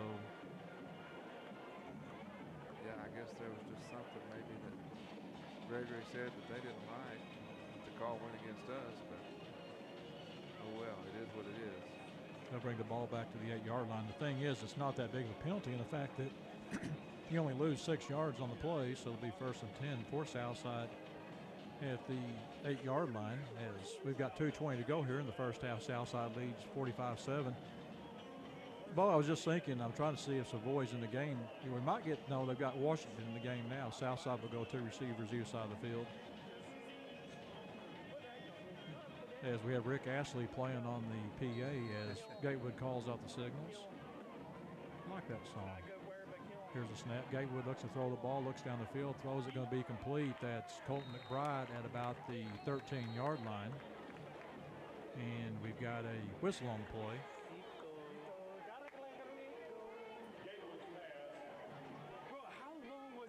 Very quick 5-yard out. Gatewood throws a strike. Gatewood will bring the team back up to the line of scrimmage. He'll have Washington in the backfield. Got a feeling that Savoy may be done for the night. Yeah, he could be. I'm not going to see any reason to play him in the second half. Well, I'd like to see him. I like watching him play. Here's a handoff to Washington. He's going to be hit and driven back. And they're going to spot him back at about the 12-yard line. We'll bring up 3rd down, 3rd and 6 for the Mavericks. Good job by the interior of the Rogers Heritage War Eagle defensive line right there, and not giving Mr. Washington any daylight anywhere at all to go with the football on the inside handoff. Bo, even though the score being what it is that a situation down 45-7, you just want to get to the locker room? I almost think that Heritage might be using those timeouts, may use one here. The Southside goes trip set wide side of the field. Here's a snap to Gatewood. Gatewood looks to throw, throws the ball. It's going to be complete to Colton McBride. Has the 1st down at the 25-yard line. Well, McBride becoming your feature receiver makes a good catch there for a 3rd down conversion. Keep the chains moving.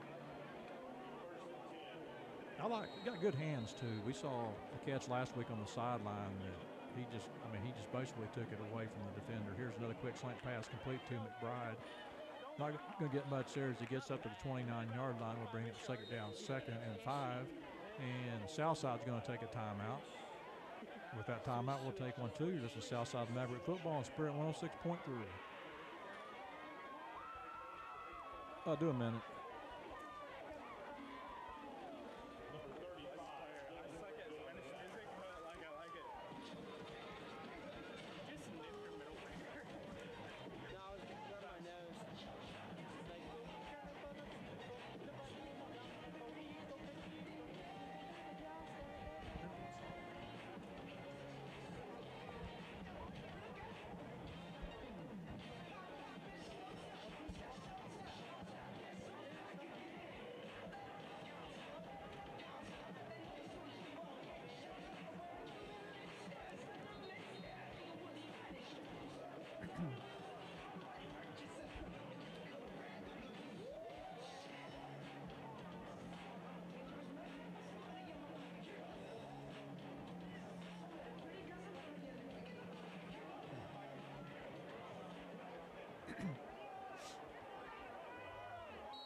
Gatewood lines his team up, go trip set to the wide side of the field. Gatewood takes a snap, looks to throw, has all day to throw. Now feels the pressure, gets away from the pressure, looks down the field. There's going to be a flag on the play as Gatewood's going to be hit and dropped at the 31-yard line.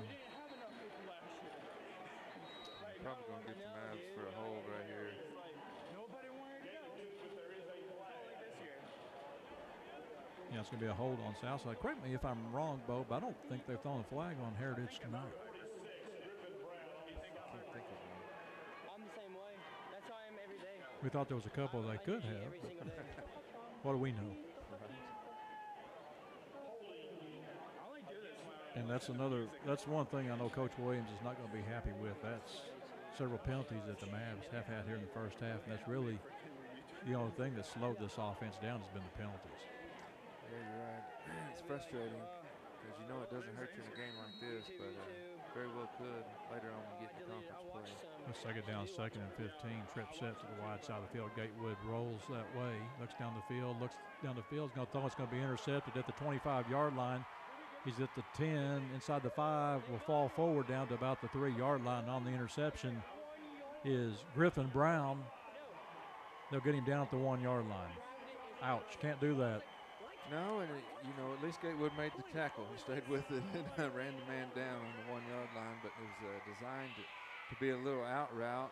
Gatewood rolled this direction, and the linebacker just cut underneath it. well, they still got another half to bring it. Be first and goal for Rogers Heritage, and dare I say their best field position tonight as they'll start this drive on the south side 1-yard line I don't want to buy it. Like, not right now. on the Griffin Brown interception.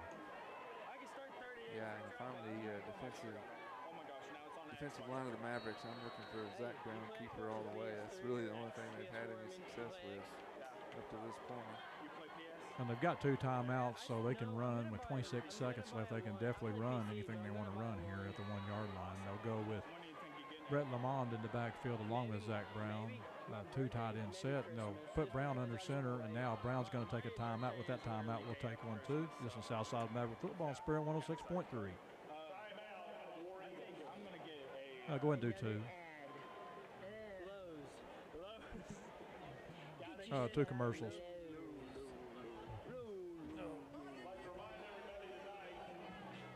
Make sure that you go to the very high school band and session stands. Also, thank our sponsors, Ski and Sport, Brown Boys Roofing, Steve Durant, Carhartt, Where's their smoke at? They're not using it. They didn't even use it. First Security Bank.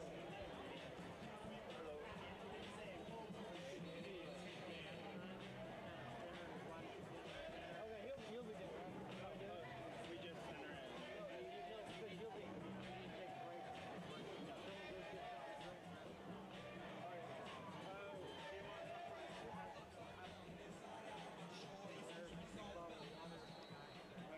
You want like Pirate? You want a bottle like that? Zach Brown will line his team up. They'll go with the fullback and tailback. That's Lamond. As Zach Brown works under center. Here's handoff to Lamond. Touchdown, War Eagles. Well, Keith, that was a big hole. I think either you or I could have walked through that one, but that's what happens when you turn the ball over. And Mavs, I think that was, correct me if I'm wrong, that was the first turnover of the season Yes. for the Mavericks. And A good time to have it. Ahead 45-7 at the Yeah. time. that is true, but still leads to a touchdown for the War Eagles. So once again, penalties, mental mistakes, those are things that coach is not going to be happy with, and he's going to want to clean up before we start conference play next week.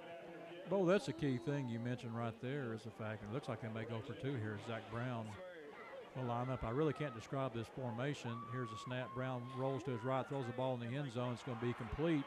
Making the catch over there is Seth Curran for the 2-point conversion. Our score now 45-15. Be back with the Rogers Heritage War Eagle kickoff after this. This is Southside Maverick Football on Spirit 106.3. I'll do one.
Tony Hurtado will kick off for Rogers War Eagles. Here's a kick. It's a short kick.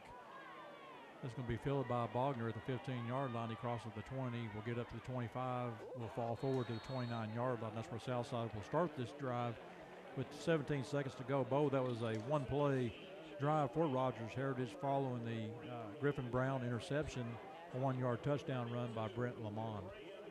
One play, 1 yard, that's all they needed. And there's a little bit of life over here on the War Eagle sideline. The bright orange and blue of the War Eagle faithful getting back into the game. Now they're bringing out the bad to the bone. That's when you know the momentum's swinging back in your favor when you start playing bad to the bone. And Savoy will check in for Southside. Looks like they may try to run the ball here, which has been a real weapon for Southside tonight. Ricardo Savoy's really broken off some really nice plays tonight for Southside. Here's a snap handoff to Savoy. Goes off the right side, picks his soul across the 35, will get up to about the 38-yard line, and we've got 8 seconds on the clock. Looks like Southside will be happy just to run the clock out. I know the thing about that interception, Bo, I know Southside really, while not trying to pile it on, they would have liked to have not given up that touchdown, put this in the mercy rule, because now you'll come out the second half. Rogers Heritage gets the ball to start the second half, so you know you need to get a hold to come out here down ahead by 30. Yeah, you're right. It makes the drive home a little bit later. That one interception. You talking about that 45-minute first quarter? Exactly. Again, we're at the half. Southside leads 45-15. Be back with the Frank Rowe Furniture halftime report after this. This is Southside Maverick football on Spirit 106.3. Do 3 minutes. There'll be 6, right?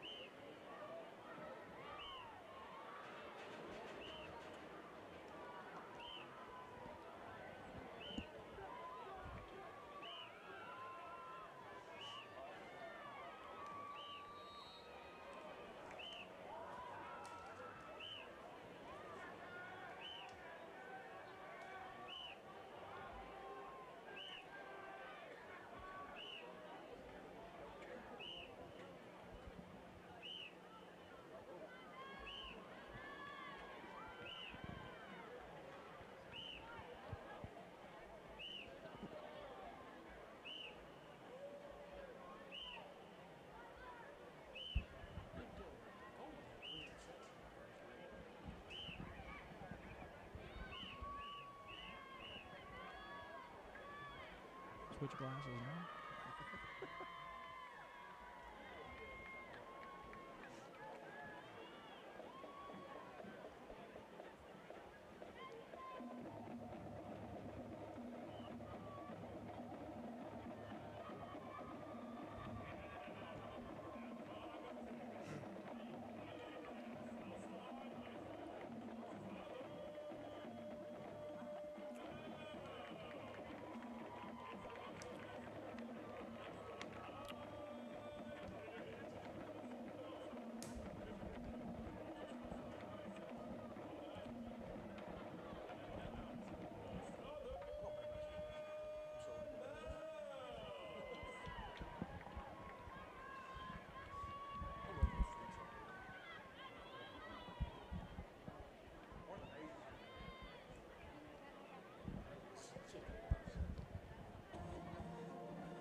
Okay.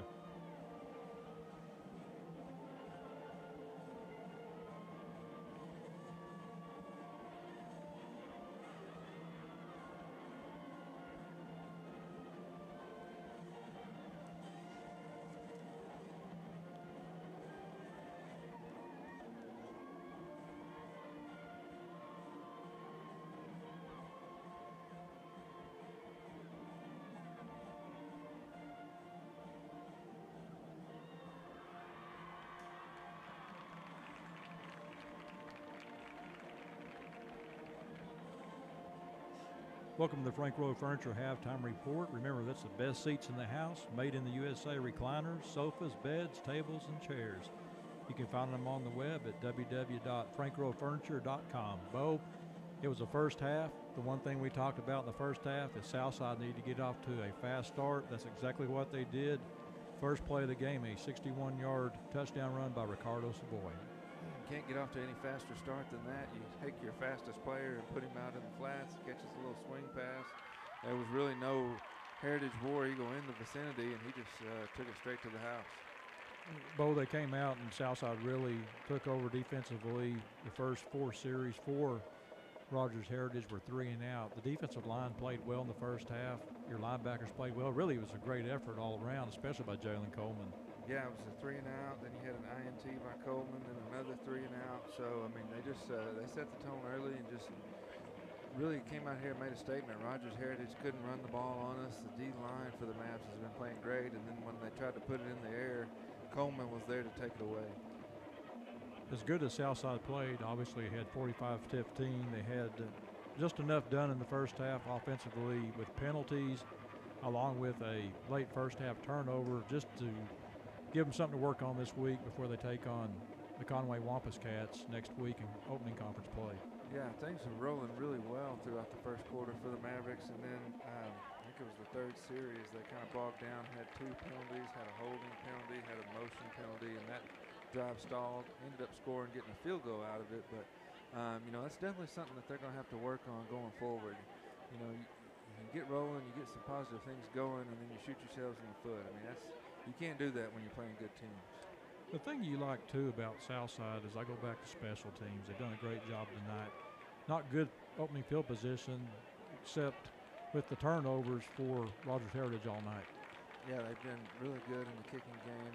The kick coverage game has been good all season up to this point. I mean, even in the loss last week, Greenwood had tough field position. They were able still to move the ball on us, but they had, they didn't have good starting field position. So it's been the same this week, and you know that's a weapon. We've talked about that before. If you can, because anytime you give the offense a long field to work with, mistakes can happen and something, good can happen for your defense, a fumble or an interception, especially when you have, big-time playmakers like Jaden Coleman.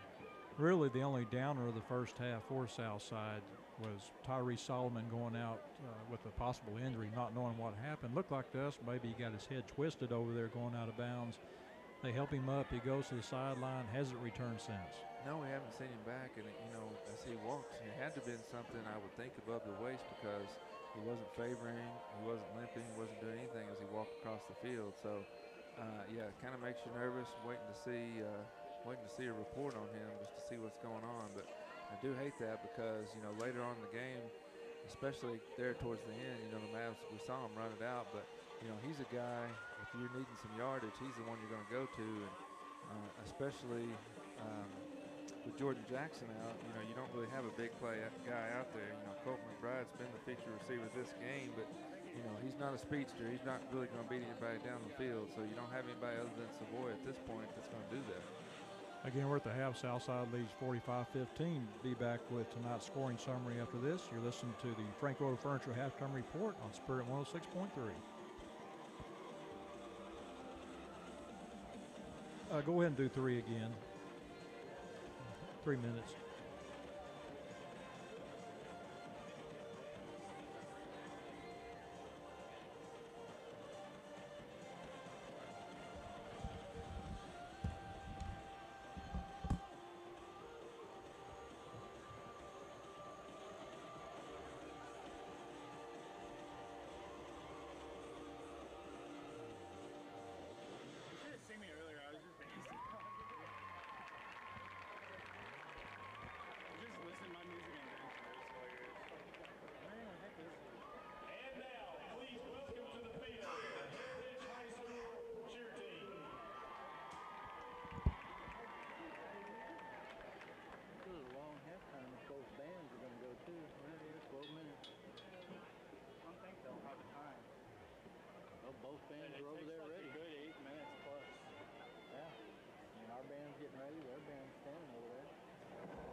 Welcome back to the Frank Rowe Furniture Halftime Report as we look at the first half scoring summary of the ball game, which Southside leads 45-15. Southside took the opening kickoff from their own 39-yard line. A one-play drive, 61-yard run by Ricardo Savoy. Can't get any better than that. He just, as we said earlier, just a little swing pass. And I was kind of surprised that there was no War Eagle defenders keying on him because he's been our big play man up to this point in the year. But got him open and he did the rest. Bo, we talk about that play. We talk about yards after the catch. You're right, that was just a swing pass out from Tay Gatewood. But with Tyrese Solomon, Jordan Jackson, and Ricardo Savoy, you can really pad those stats up with that yards after the catch. Yeah, you can. The yak, as they call it. And, we haven't seen Tyrese. We saw both Tyrese and Jordan Jackson do that a ton last year. They catch the little ball out to the flats and then they take it to the house. Haven't seen it with those two guys this year, but we have seen it with Savoy. So, as soon as those other two guys get rolling, this is going to be, it's already a dangerous offense, but it's going to be even more deadly. Heritage has a 3-and-out, puts the ball back to Southside. Southside starts this drive on their 42-yard line. This one is a 5-play, 58-yard drive, and it ends with a touchdown pass from Tay Gatewood to the fullback, Nathan Bogner. But, Bo, what was really nice about that drive, we saw a little bit of different formations. We saw Southside actually run what I would call an option by bringing the man in motion as the pitch man. We saw a nice play, a pitch out to, I believe that was Connor Austin. The sophomore made a nice gain in that drive, a different variation for Southside that drive. Yeah, and it was very well executed. They don't run that sort of a traditional pitch option by your quarterback. They don't run that a lot, but it looked like it was something they did all the time, as well executed as they was. It's so, it looks like it's one of those things you see it all the time. It looks like it would be easy, but I can tell you from experience, your pitch man so often will get ahead of your quarterback or gets too far behind. Your quarterback goes to throw the ball and there's nobody there, but they executed it perfectly, and I agree that was a key play on that drive.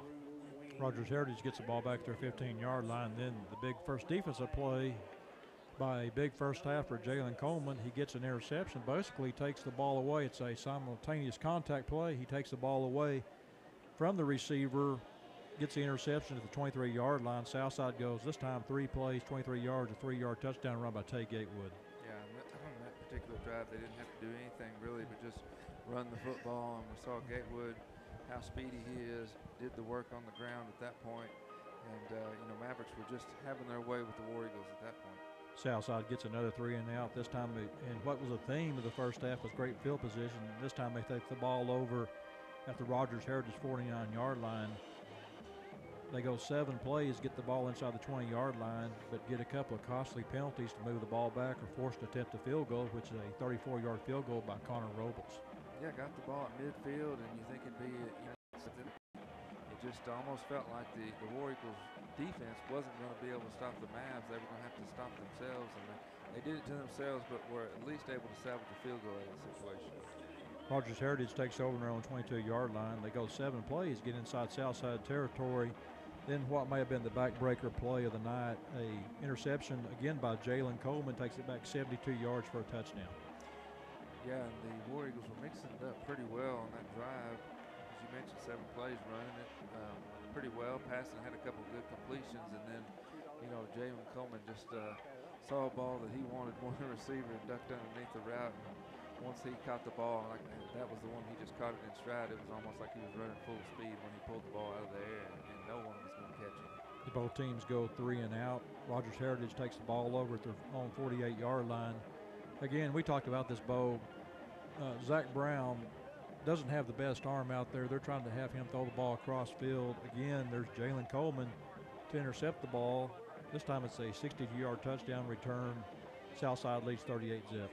Yeah, you can't have your quarterback. That's hard at any level, Keith, but, to ask a high school quarterback to throw across his body, across the field like that, that's just almost impossible. So just an easy one for Coleman to take advantage of. Rogers Heritage takes over on the 20-yard line. This was their best drive of the night, Bo, as they go 8 plays, 80 yards, culminating with a 12-yard touchdown run by Nathan Brown. The big play was a 45-yard run by the tailback, Brent Lamond. Get on the board, got the Southside lead 38-7.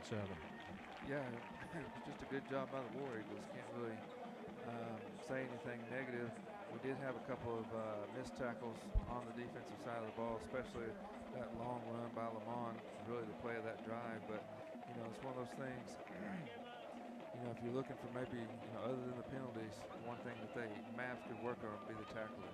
Southside comes back, and Bo, this time it only takes 2 plays. A 74-yard touchdown run by Ricardo Savoy. And we talked about this as it happened. What was impressive, they had a chance to get him about 20 yards down the field, and he has a second, third, fourth gear, whatever you call it, breaks away, takes it to the house. Yeah, I mean, the safety really had a play on him, had the angle, and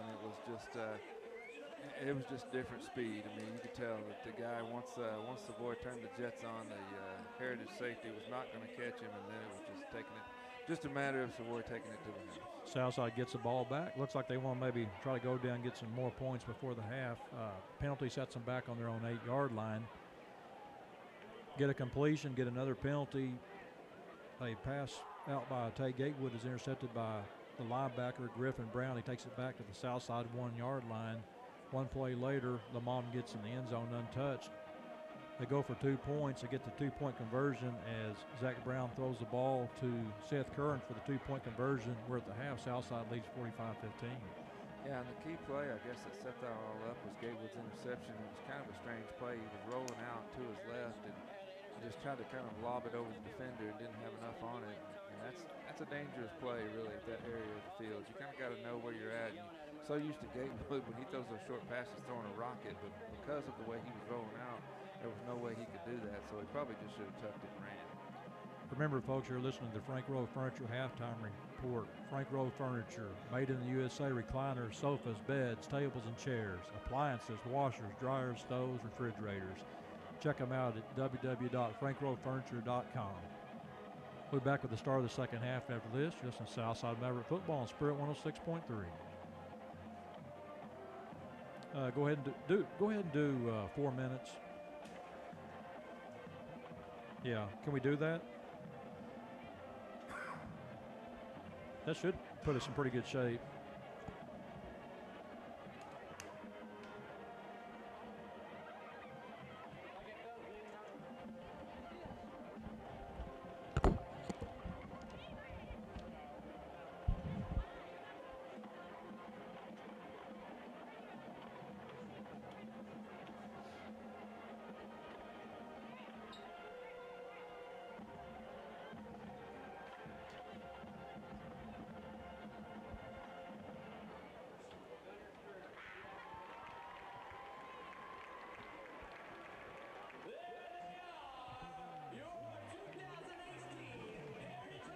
He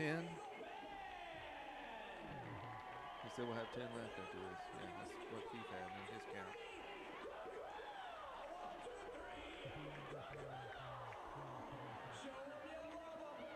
Well, he's scarfing down a piece of pizza, so I think he wants to do 4. I said he's scarfing down a piece of pizza right now, so I think he wants you to do 4.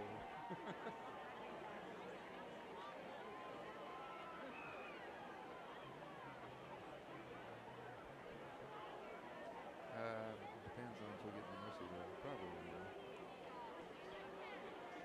He said just do 2.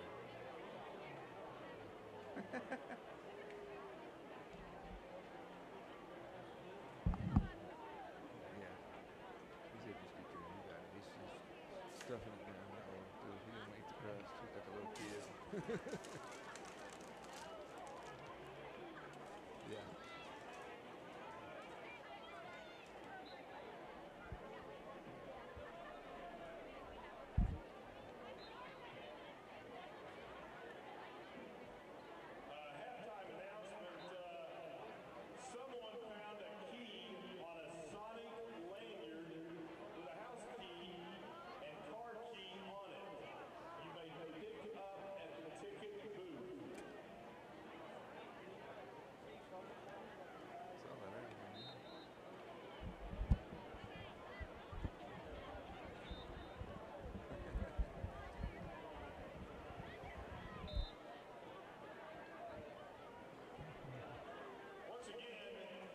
Last commercial. Some of our sponsors, Skiing Sports, pleased with the way they came out, played hard early, took the lead, and really took Rogers Heritage out of the ball game.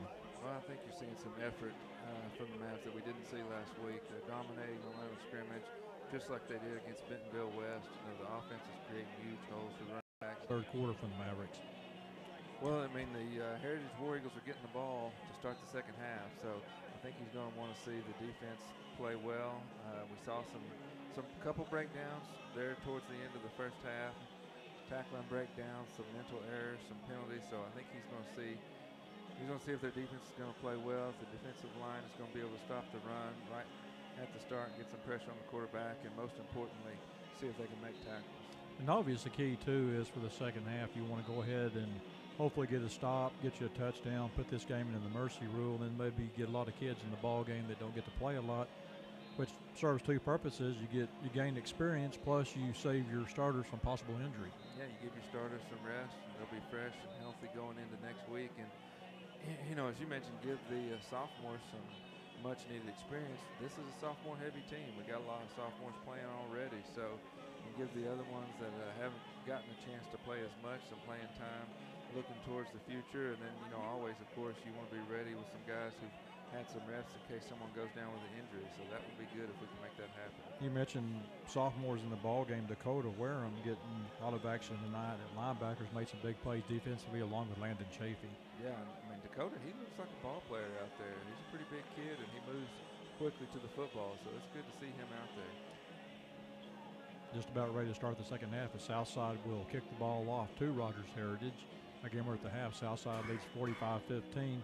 And, Bo, we talked about this at halftime. I think another big key for Southside, it's been that way all year, has been the job that Connor Robles, along with Adam Puckett and your special teams have done. Yeah, Robles has done a great job kicking the football and has done everything they asked him to do. It seems like he can kick it into the end zone and get a touchback pretty much anytime he wants to on the kickoffs. Now, the coaching staff has had him kick it short a couple of times, maybe just to disrupt some things in the return game, see if maybe they can get a fumble or a muffed kick or something like that. But Robles has played well up to this point. His PATs and his field have all been solid, and he's got the field goal as well. Down 45-15, did Southside give Rogers Heritage enough to make them come out here in the second half? And I go ahead and give them credit for battling back to stay within 30. You gave them a little bit of momentum. You know, I think it's important for Southside to come out and maybe let's crush that momentum early. Yeah, you want to do that. I mean, if the War Eagles can string something together in the first series, you know, they're going to have some confidence, and it's going to make them play that much harder. Now, that being said, you got to give the War Eagles some credit already, because they haven't laid down. They've played tough that entire first half when things weren't going their way. They stayed in the ball game. You could see their running backs were running tough. So, you know, you got to understand that that's going to happen. If you're the Mavs, you got to stay with it. You got to put the nail in the coffin, so to speak, on these guys and stop them early. Connor Robles will kick off to start the second half for the Mavericks. Back deep will be Luke Williams along with J.J. Webb. As Robles tees the ball up, he approaches the football. The second half is underway. Here's the kick. It's going to come down to Williams at the 4-yard line. He fumbles. The ball picks it up at the 10. He's at the 15, at the 20, at the 25-yard line. Will be run out of bounds at about the 31-yard line. You got to give Williams some credit for making something out of nothing right there. He fumbled the ball. It looked like he could have been in trouble there, but he was able to string together a pretty nice return. That being said, that's a battle in itself right there, special teams wise. Obviously, if you're the kickoff team, you want to keep them 20 inside. Anything I'd say past the 25-yard line is a victory for the return team. Yeah, I mean, it's pretty good field position. We talked about the first half, the War Eagles really didn't have any good field position, but they do to start this third quarter. Zach Brown will be your quarterback. Brett Lamont, your running back. As Brown looks over the defense, calls out signals, trip set to the wide side of the field, looks that way, wants to throw the ball. Will throw the ball. It's going to be complete. That's Glacier on the catch at the 42-yard line. Be a first down for Rogers Heritage. Mavs had Montez Gaston walked off the line of scrimmage, and then they decided to bring him on a blitz right at the last second. You've got to give the War Eagle offensive line credit for picking that up. Be first and 10 at the 42-yard line for Heritage as Brown calls out signals. He'll be the lone back in the backfield as Rogers Heritage goes trip set wide side of the field, 2 receivers short side of the field as Brown calls out signals, takes the snap. Here comes the heat, throws the ball over the middle, complete at the 45-yard line in Southside territory down to the 43-yard line. That's Dylan Moore on the catch, D.D. Smith on the tackle. A little drag route to the inside, about 15 yards, and that was a nice pass from Zach Brown. He delivered a strike right on time. Be 1st and 10 for the War Eagles at the Southside 43-yard line. Southside goes 4 down linemen as they look to come off the right corner this time as Brown calls out signals. Here's a snap to Brown. He's going to keep the football up the middle. He's going to be hit and dropped at the 39-yard line.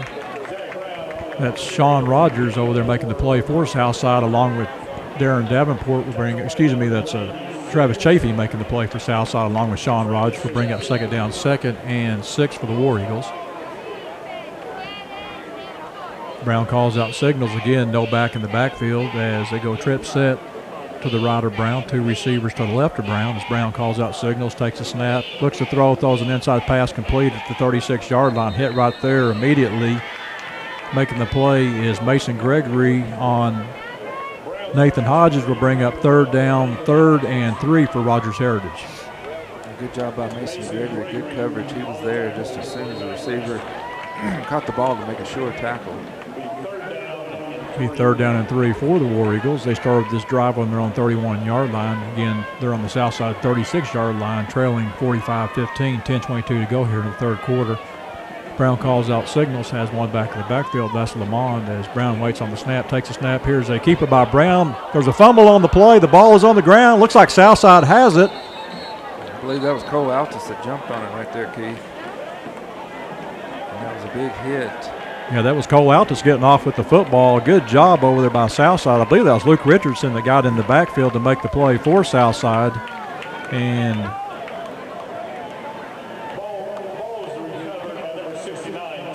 actually the ball is recovered by, looked like Altus had the ball. Nonetheless, it'll be recovery for Rogers Heritage. They're going to give credit to number 69, Tim Prim on the recovery. It'll be 4th down, 4th and 12. Didn't see that. No, it must have been one of those where the lineman just kind of took it away from him underneath the pile. I'm sure Altus was on that ball. Brown calls out signals, takes a snap, wants to throw. Here comes the heat. It's going to be a screen pass set up to Lamont. Great coverage by Southside, hit him at the 45, 44-yard line. Nice read. There's Landon Chafee getting off the pile along with Cole Altus.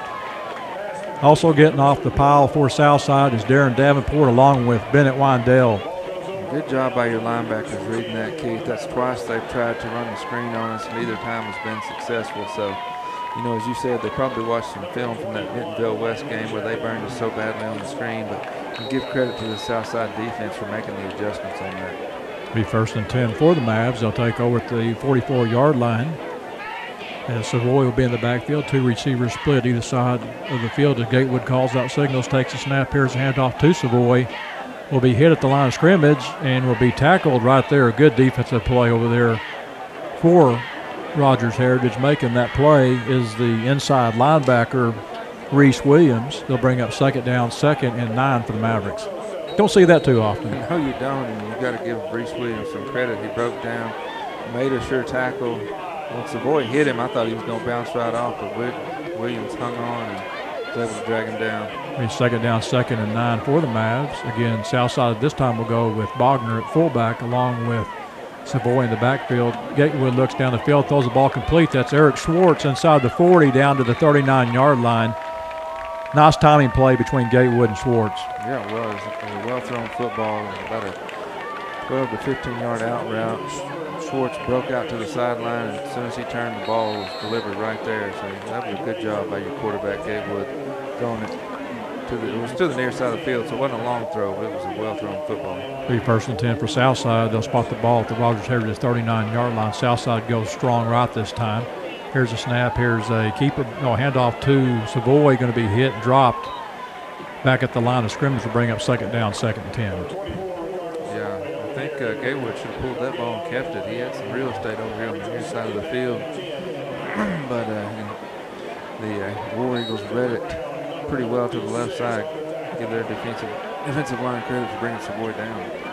Be 2nd down, 2nd and 10 for Southside. Again, they'll go 2 backs in the backfield Strong right this time with Bogner along with Savoy, now man in motion. Here's a handoff to Savoy up the middle.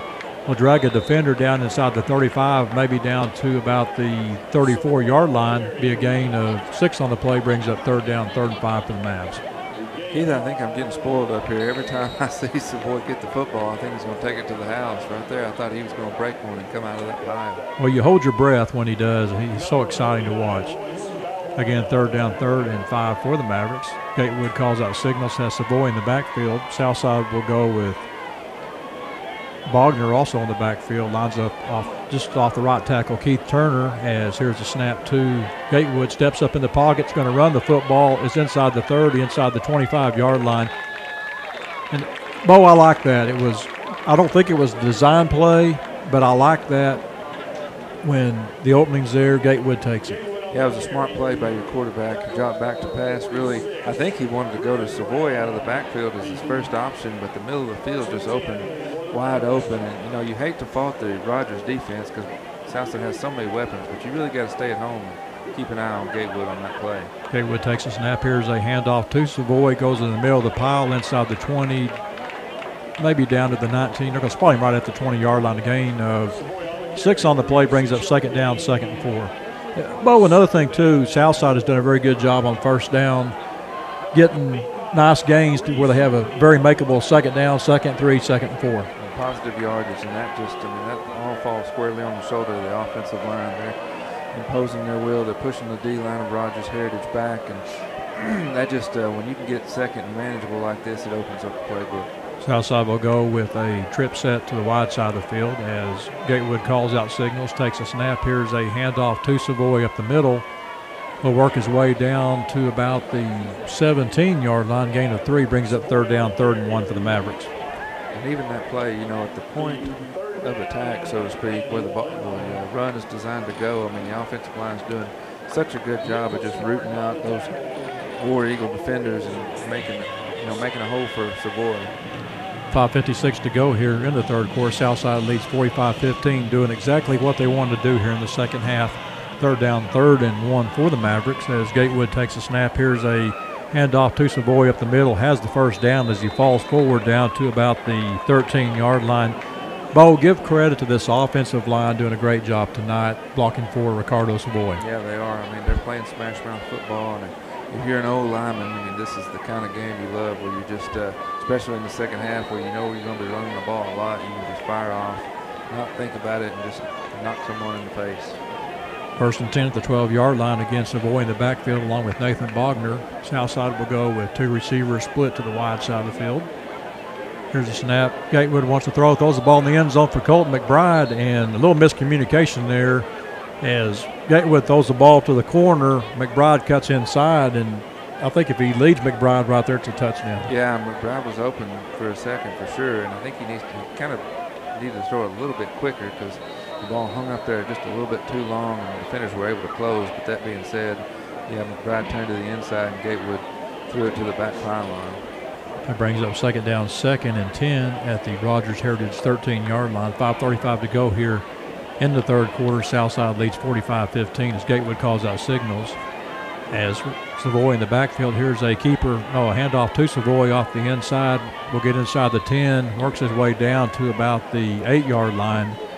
A gain of 5 on the play brings up 3rd down, 3rd and 5.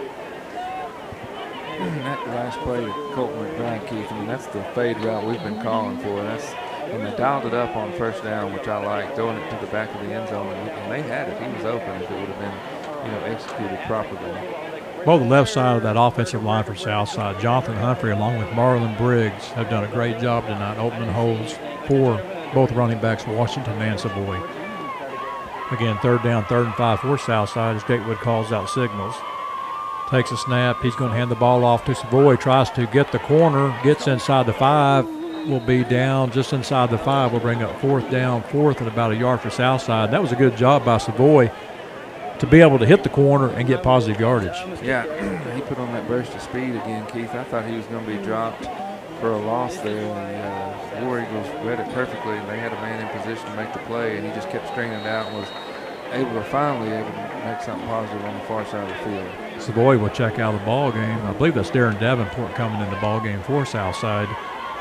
As they'll go with I'll call it the 2 fullback stack as they'll line up off each tackle with Gatewood in the backfield. This time they'll line up strong left. Here's a snap to Gatewood. Goes outside. He'll get to the goal line. Touchdown, Southside.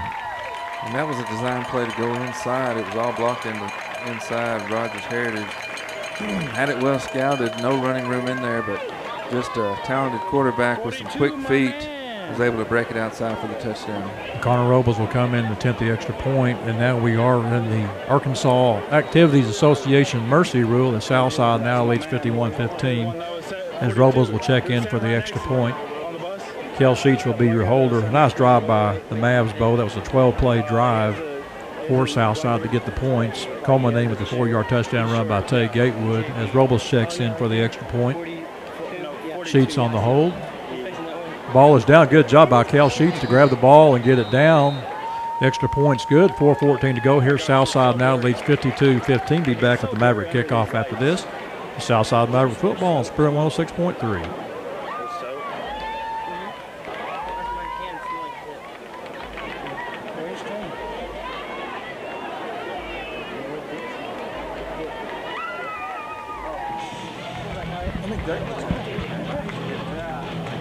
Because you know it's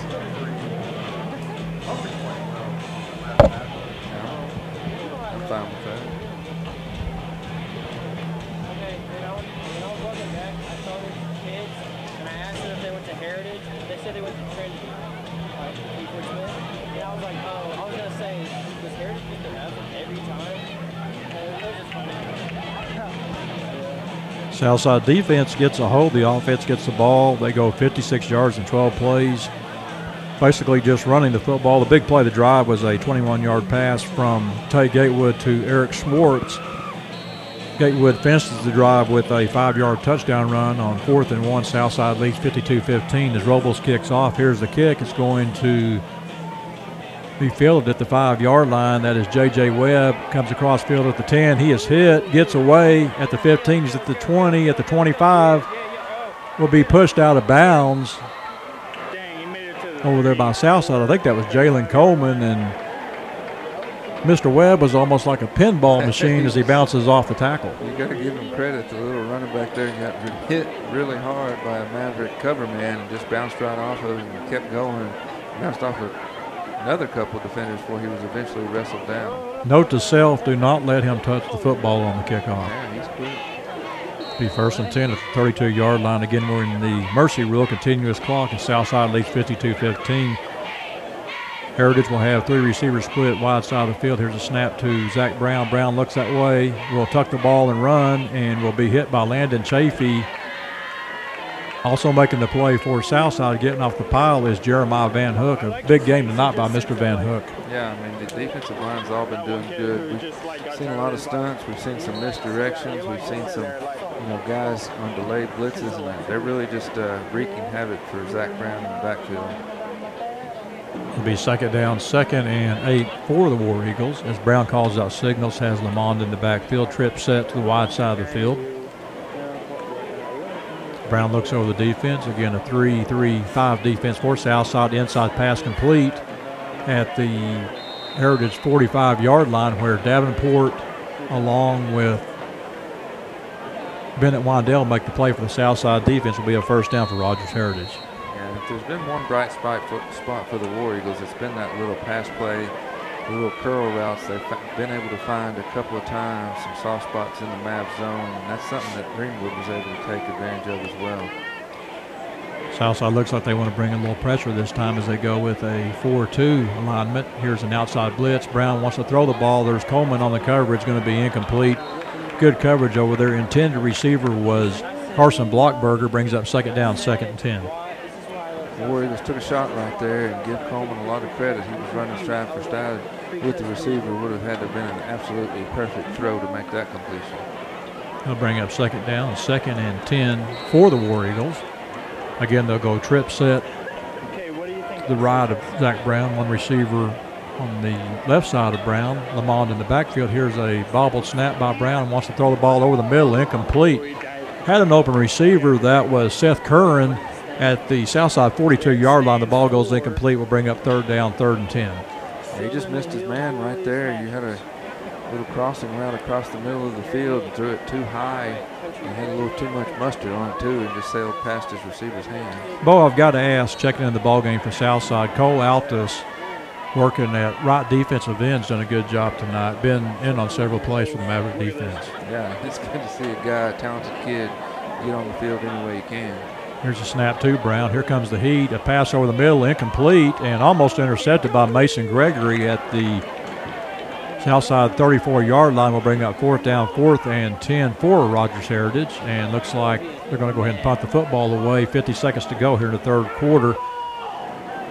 Continuous clock rest of the ball game. Southside leads 52-15. Now, one thing that's really given the War Eagles some fits there is that Mavs are dropping Gaston off the line of scrimmage. They're putting him back as like another linebacker, and then he's coming on a delayed blitz. And it seems like the Warriors haven't been able to pick that up yet.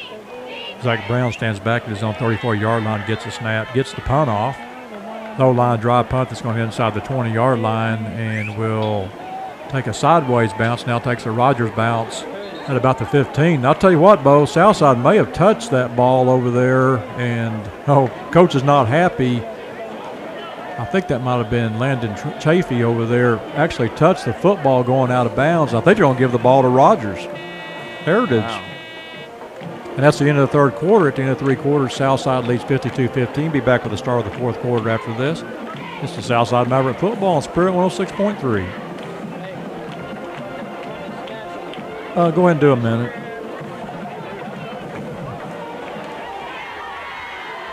I think they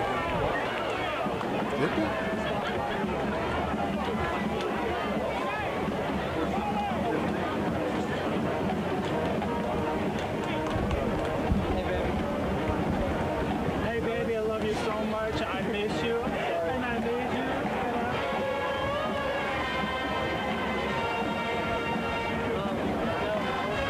No, their defense is coming out. That's why I love Southside. No, I am. It's sending still. I was just letting you know. You're confused and texting me. Ow. That's loud. Well, I love you, baby. I gotta film.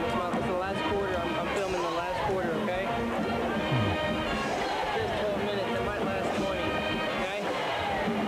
I'll call you, text you, everything. I love you, baby. Okay, I'll call you when I get on the bus. Southside will start this drive on their own 14-yard line. Bo, that was a scary play. It looked like the Southside man may have touched it, but I think it rolled out of bounds. And, things happen like that, and you have to go on. As Gatewood still your quarterback.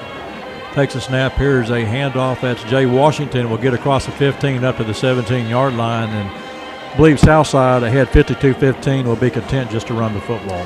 Yes, you think so. It's getting late in the game, Keith, and these type of games were so one-sided. Sometimes you see tempers flare and it's starting to get a little chippy. You're starting to see a little bit of extracurricular activities down on the field after the whistle blows.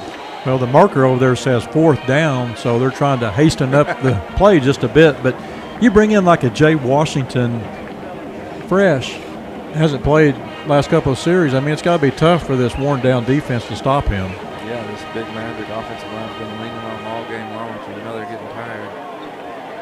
Gatewood calls out signals, has 2 backs in the backfield. Here's a handoff off the right side to Washington, cuts it back inside across the 20, up to the 21, gets away to about the 21-yard line, takes down the referee on the way. Will bring up 2nd down, 3rd, about 3 for Southside.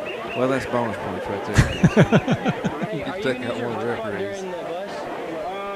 We call that a scrum. That's right. And it's good job, good tough running by Washington. We've talked so much about what a tough runner Savoy is, and now we're starting to see some of that out of Mr. Washington too. Gatewood will call out the signals. Again, he has Washington in the backfield. I think the real reason Gatewood's in there just to hand the ball off right now is Bogner goes in motion. Gatewood takes a snap. Here's a handoff to Washington. Will have a 1st down as he crosses the 25 to the 27-yard line. Making the play defensively for Rogers Heritage is Griffin Brown.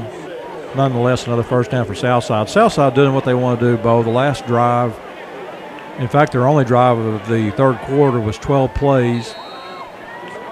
this is their third play with a first down, so they're doing exactly what they want to do, working the clock. Working the clock, chewing up that time, and just big offensive line having their way right now with the War Eagle defense. A first and 10 at the Southside 27-yard line. Again, Southside goes with Jay Washington along with Nathan Bogner in the backfield. Gatewood takes a snap, will hand the ball off to Washington. He crosses the 30, he's at the 35, 40, 45, 50. Will be dragged out of bounds. Should be a flag over there as he is tackled about 5 yards out of bounds, but no flag. Keith, I don't get that one. I mean, I know that the game is winding down here, and it's not going to make a difference one way or the other, but, I mean, the tackle was made in amongst all of the War Eagle players on the sideline, so I don't see how that's not a tackle out of bounds. Yeah, and Drew Cannon will check in for Southside at running back. At quarterback now for Southside will be Blaine Stites. That being said, Keith, great job by Washington. He's fired up out there jumping around, so it's good to see him, as you said, fresh legs, and he's running tough.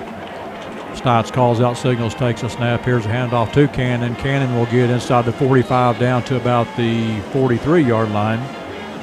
Also checking in for Southside, you've got John Watts in the ball game. Checking in too we'll try to get some of the names of the young men in there. That's Jaquan Minner checks in at right tackle for Jonathan Humphrey. Great job. There's Jonathan Humphrey running off along with Alvin Twong. What a great job they did tonight, Bo. Yeah, they did. Especially, I mean, Humphrey just leading the charge out there. He's just been flattening those orange jerseys. Stites will call out signals, has two backs in the backfield. That's Cannon back there. Here's a snap, handoff to Cannon off the right side. Gets inside the 40 down to about the 38-yard line. Where he's brought down on the play, making the play is Isaiah Tibbs. He'll bring up third down, 3rd and 2 for the Mavs. 8:02 to go here in the ballgame. Southside leads 52-15. Cole Altus will check in, doing double duty tonight, Bo, as he will work at fullback. You know, he was a tight end last year.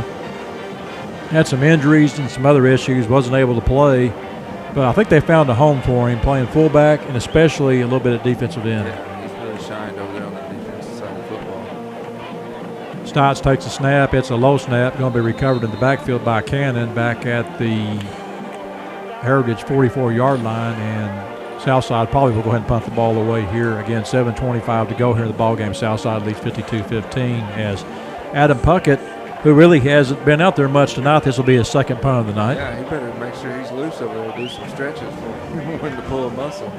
Now Dylan Moore will be back deep along with Dragan Blackwell, as now looks like Heritage may want to go ahead and put some pressure on. Not sure what's going on here, Bo. They're actually looking like they're thinking Southside may run a fake here, but no reason to. Maybe be trying to get. Well, they're not really lined up to get a block either. No, and you can see one of the guys running off field late with his hands up. He doesn't know what he's supposed to be doing.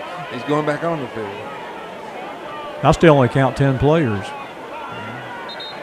10 players on the field, and now we've got a flag on the play. It's going to be a delay of game on Southside, which, go figure. Yeah, I mean, just snap the football. Yeah, and they still only have 10 players out there.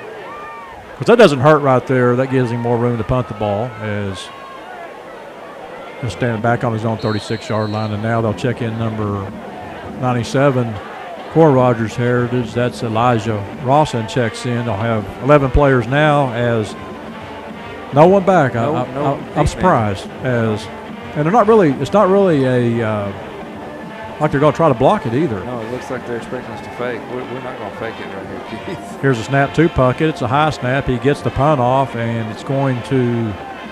What a nice punt inside the 10-yard line. Will fall out of bounds at the 2. How many times this year has he done that? I mean, you can't do it any better than that. That's perfectly kicked ball, and certainly when it comes down, it doesn't roll forward at all. It either takes a south side hop and comes back, or it goes immediately sideways, parallel to the end zone. So Tiger Woods would like that in his golf game. Seriously, and that's why I don't really understand what the War Eagles were doing. Why don't you have a man back there at least to try to field the punt? Yeah, I didn't really figure out what they were trying to do because, you know, Southside, they had 52-15, there's no way they want to go ahead and try to run a fake play right there, especially, I mean, that's something you're going to save later on. Exactly. You've got a 37-point lead. Nonetheless, 1st and 10 for Rogers Heritage. They'll start this drive inside their own 1-yard line. Zach Brown still your quarterback. This time, for the second time tonight, we'll work under center. We'll have Lamond dot the I as Brown takes a snap, hands it off to Lamond. He's going to be hit in the backfield. This may be a safety, guys. It's going to be a safety, Keith. It looked like that was Caleb Henderson making the tackle in the end zone. Yeah, and they're going to call him out of the end zone. I guess they're going to say his forward progress is stopped right there. His forward progress was stopped about half a yard in the end zone. Yeah, this officiating crew has not been crackerjack by any means. It's a good thing it's not an important game. Again, it'll be second down, 2nd and 10. Yeah, they actually gave him back to the line of scrimmage. There's no way he got out of the end zone. So, and a good job by Caleb Henderson of not letting him get out of the end zone. Again, it'll be second down, 2nd and 10 for the War Eagles. Brown calls out signals from under center, takes a snap. Here's a pitch to Lamond. He's going to get outside, will be hit as he crosses the 5 up to about the 7-yard line. Well, that's a dangerous play because he catches that pitch 5 yards in the end zone. Give him credit for making it back out. Just you see plays like that, what makes you nervous? It'll be third down, 3rd and let's call it 5 for Rogers Heritage. Again, they trail 52-15, 3:45 to go here in the ball game. And now we've got a timeout. With that timeout, we'll take one, too. It's the Southside Maverick football on Spirit 106.3. I'll do a minute.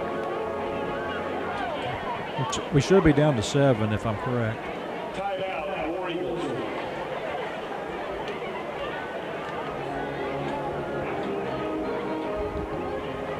6. Okay, that's good.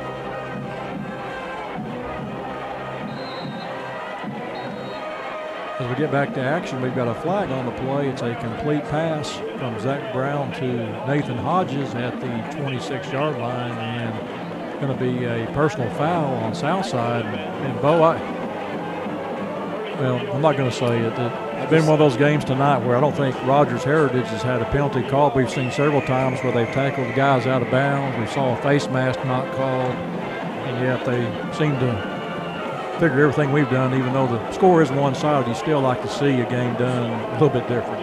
Yeah, just a lot of laundry out there in the field. We've seen the yellow come out several times tonight, and not a single time has that been against the War Eagles. Brown will call out signals. He has trip set to the wide side of the field and wants to throw the ball. Here comes the heat. He steps up and gets away from it, runs it across the midfield. He's at the 45-40.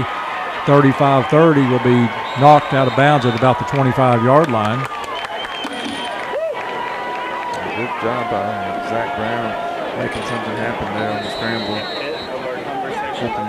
The field of the War Eagles putting together a good, probably last drive of the game right here. The Southside did what they want to in the second half. It's been an unusual second half. The Southside has only had the ball 2 times here in the second half. And able to control the football, control the clock very well, as it'll be 1st and 10 for Rogers at the Southside 26-yard line. Southside getting several different players in the ball game. In there at linebacker is Bailey Proctor, the young sophomore, working out at. It's kind of unusual. They've got Jaden Fade out at cornerback, wearing number 85, along with number 31. That's Jake Tyler.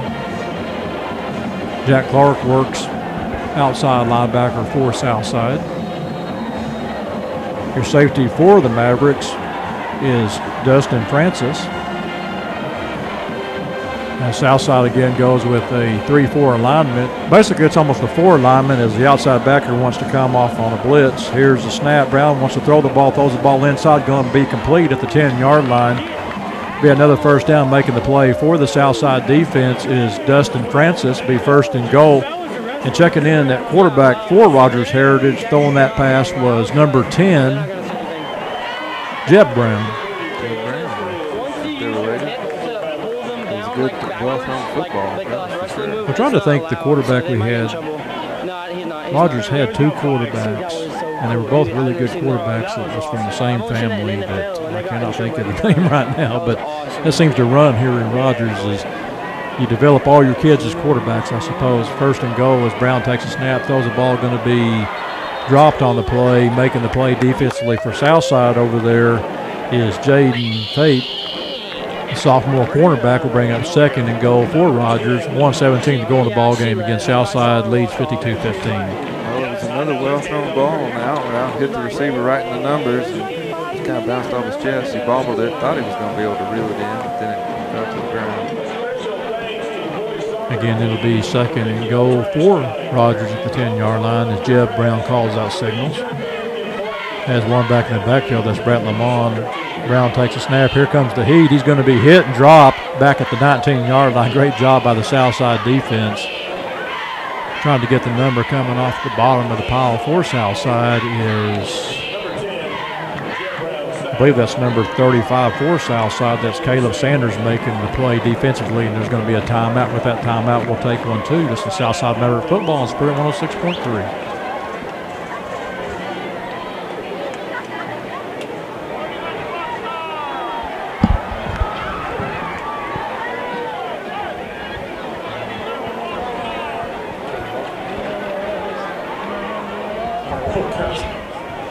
Motion.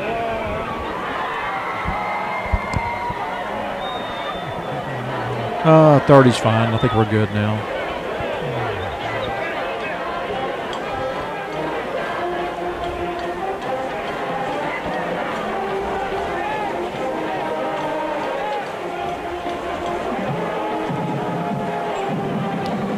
Well, the good thing here is Southside's able to get a lot of second-team defenders in the ball game, getting some good quality playing time right now, and you know they're holding their own right now, keeping Rogers Heritage out of the end zone.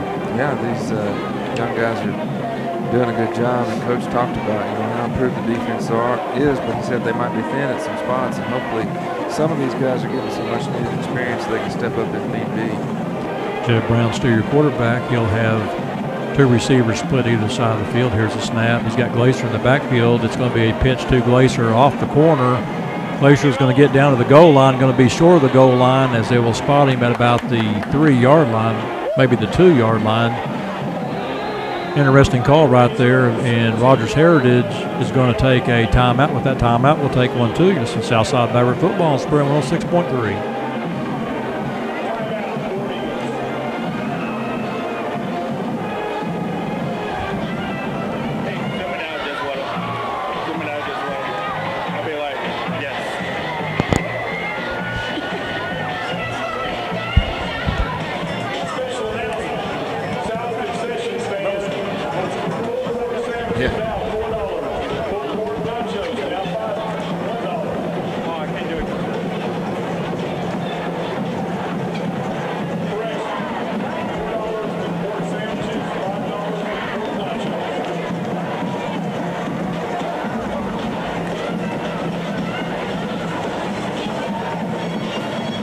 Hey, remember to catch the Chafee Construction postgame report here in about 22 seconds, Bo. It will be 4th and goal for Rogers Heritage at the Southside 2-yard line. Southside leads 52-15. As Jeb Brown this time will work under center, he'll have Ty Gracer in the backfield. Here's a pitch to Gracer. It's a high pitch. Southside hasn't pinned back. He's going to try to run across the field. He's got an opening there as he comes across the field, and he's going to get in the end zone. What a nice effort, though. Give effort there where effort is due. Ty Gracer, what a great job. They had him pinned up on the left side, takes it back to the right side, touchdown. It looked like there was just nowhere for him to go on this side of the field. It was a wall of white jerseys, and he cut it back and showed some speed. Made a couple of defenders miss on the far side of the field and was able to sneak into the end zone. And looks like Rogers Heritage may go for 2 here. No, they're going to go ahead and try the extra point. As checking in will be Tony Hurtado. 11 seconds to go here. Southside leads 52-21 as Hurtado lines up for the extra point. Ball is down, Your kick is up, and your kick is good. And we'll go ahead and keep it here with 11 seconds on the clock. Southside with a comfortable 52-21 lead. Nice drive there at the end by Rogers Heritage as they go 99 yards for the touchdown, actually 99.5 yards for the touchdown. A 2-yard run after about 50 yards of running by Ty Gracier for the touchdown. And a game like this, Southside did what they wanted to do in the second half. Rogers Heritage, you could say something like that. They'll be playing obviously in the tough 7A West. Every week's going to be a battle for these guys, but you know they got a little bit out of it here at the end, getting some points. Yeah, they did. They saw some stuff they can work on, and as you say, in the 7A West, I mean, it's going to be a grind for these guys. They got a tough road to hoe week in and week out. But yeah, like you say, they're just trying to find something to build on, and it's one of those deals. You know, you just find the bright spots when you can and keep improving week to week. The 7A West, you talk about that. This is one of the first years I think you can say. I think the 7A Central is definitely from top to bottom stronger than the 7A West. I think so, no doubt. I mean, I was talking to someone about that the other day. All these, these teams up here splitting, Bentonville West, Harbor, they're kind of cannibalizing themselves a little. And the 7A Central has been very strong. Here's the kickoff going to be fielded by Jay Washington. Will take a knee at the 4-yard line. That's where Southside will start this drive with 8 seconds on the clock. And they're going to go ahead and wind the clock out, and that's going to be the ball game. Southside's going to win tonight 52-22. Stay tuned for the Chafee Construction post-game show after this with the Southside Maverick football on Sprint 106.3.